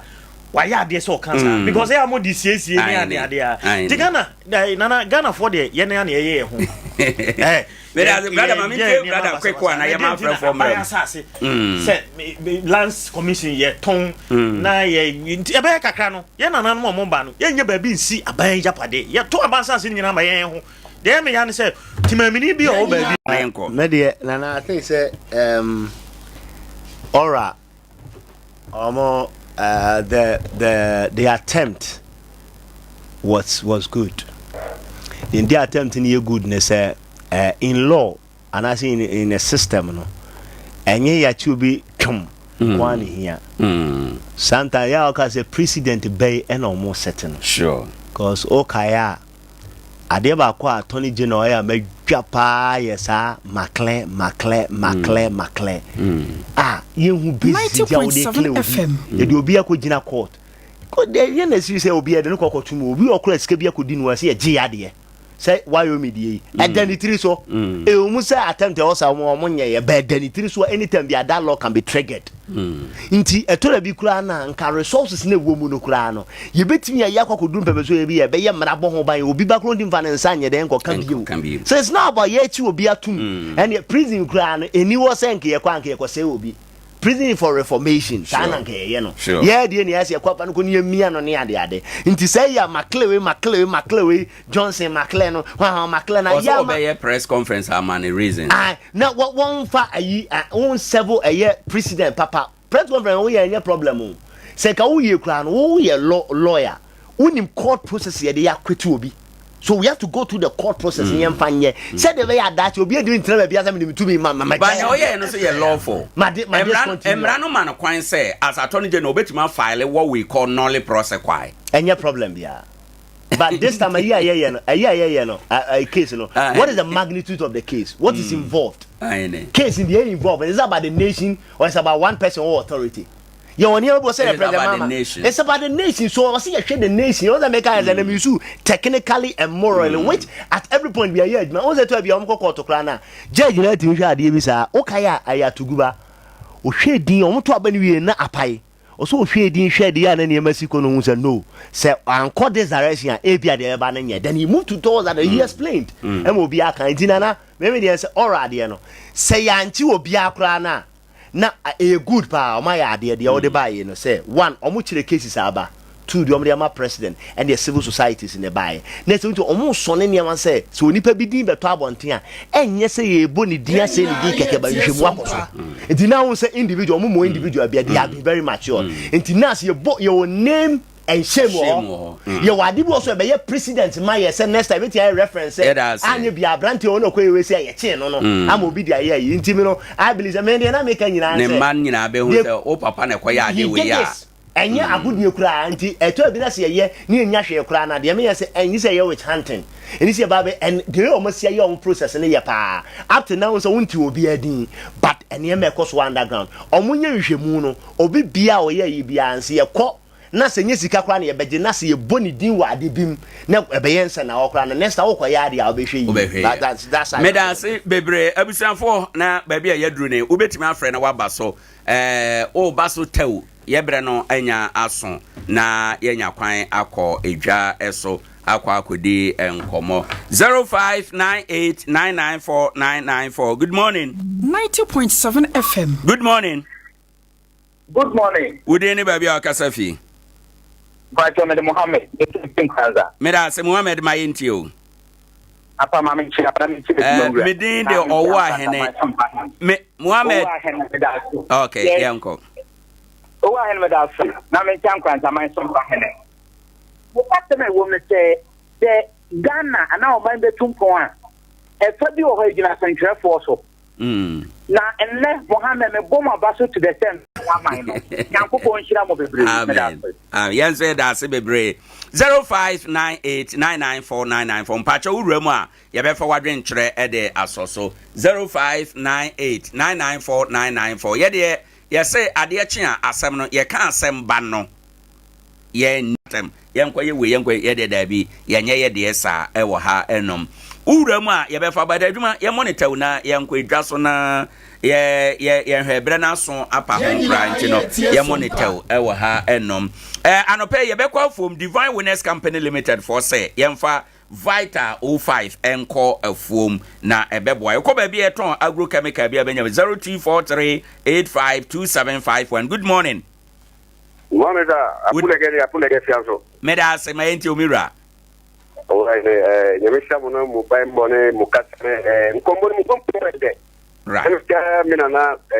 mpate mwa fianso yo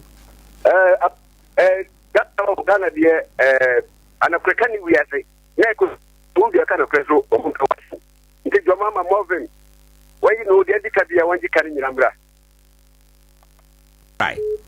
yada se bebre 0598994994 urama yebefa na afi yakoyenim enti tabia so se yemfanto wanim se uyo bia wota yare tentem kakra bia na ho fa woni ade a hwehwe tabia kira kwan tabia no yaduru a amanfo agye atum prekope se wo honam twetwemo wa otim se yes na nsen wadidie kura nye onum nya wode onum ato hwehwe tabia kira kwan okofa tabia takum no so aba eno no se wo yobema na se wo hwe na yemfa course good morning yeah pasalasan ye fianso alasa mayentio yeah me de Adea Akye Abia ya makuma san to so pi kan ni na ho ne se obi ayere apa aban Japan de na mrabe na emfani no saba bi ne se manage pa because the sana we abaja padi we ni afa abaja padi we ni afa na yan krata ato so na ke sabe ni pan property e tina bi kura sa ba na so san e pe ba bi kura yi bibia na so pe adena bibia na ke sa akoy ankran de na ha yen yutu so aye ba no yeah, that's it, baby. More kasa homani agent o mo no mu je ho no ma adwuma na ni oton ni oton ni nyina no emra ni nyina enya hoto nyame nshira ene won so de ade ba ye 3A cool capsules frefre sa no pay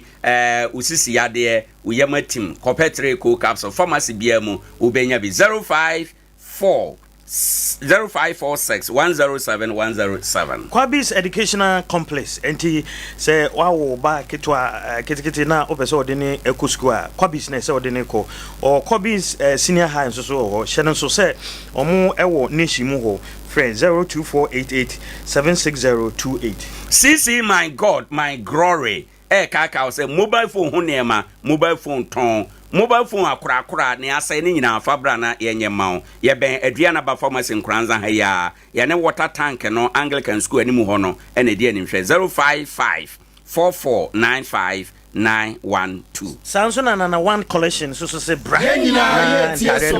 t-shirt jeans obesan so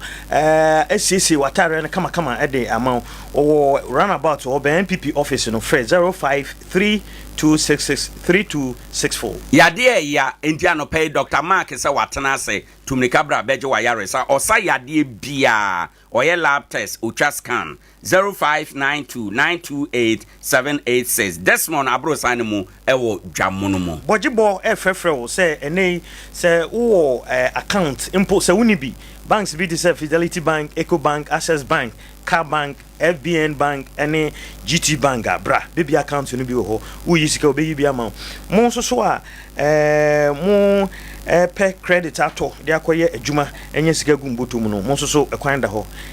College of Education forms no bi bra. They be school fees ni nyina e wo ho. Oben dwoma bro sankese no ne NDC office no edn hwe free 0248089463 90.7 FM. Perfect kitchen eye aduane pa adreso aduane pa ede ndi ya na wapebi jollof aduane wo ho na aduane pi free 0256031901 ye wo Y Junction no so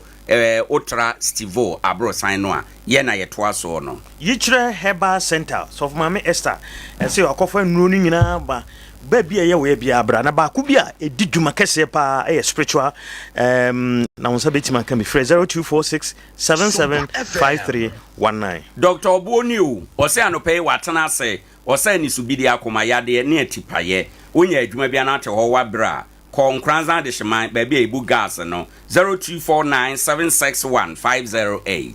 Afe 21st clinic the sciatica expert sciatica ne de body an obi anim 21st won ko a ntizene say bia sciatica ne bi wo so wona free wo to ase wo sa besi wona fom no wo ya wa unim sa ya renia bia nti ko 21st clinic no wo branches wo Ghana ha ba bia na Nkoranza ha no woni Presby Bank ne die anim hwe wo Nkoranza Children's Park 0540311311 Vibrant Multimedia Printing and Design Solution. Yet general printing, large format DTF, picture framing, and a printing be our person yema no ebeye. Friend on 0245463216. Assembly drama brosano and chain. Abrosano fra. Store dan toso aduonu ne aduonu baako eho na ye wo. Ye ne any DC office e die ne hwe. Kwa ye de asi nyame nshirawo say obaye nyame nshira brother Philip say obaye ma ye pensem na emphasize da kese no ma systematic press YouTube Sompa TV Facebook Sompa 90.7 oro no de ye call ye aboafo nkaye na najwa abawa Sarah na sister Fia wo nyina eboa bi na afi ye nkai na ye na ye tiefo nso ase won na ma yedwumadie eya adansoa abusiafo se bibi ankoye wodwumadie no so a momfa nkyɛyen bibi koye so a yemfa aseda ma otwedi amponyankopɔn ha ene yede yedwumadie AC ewie agodie eno nyame ya adom a ɔkyena yebeba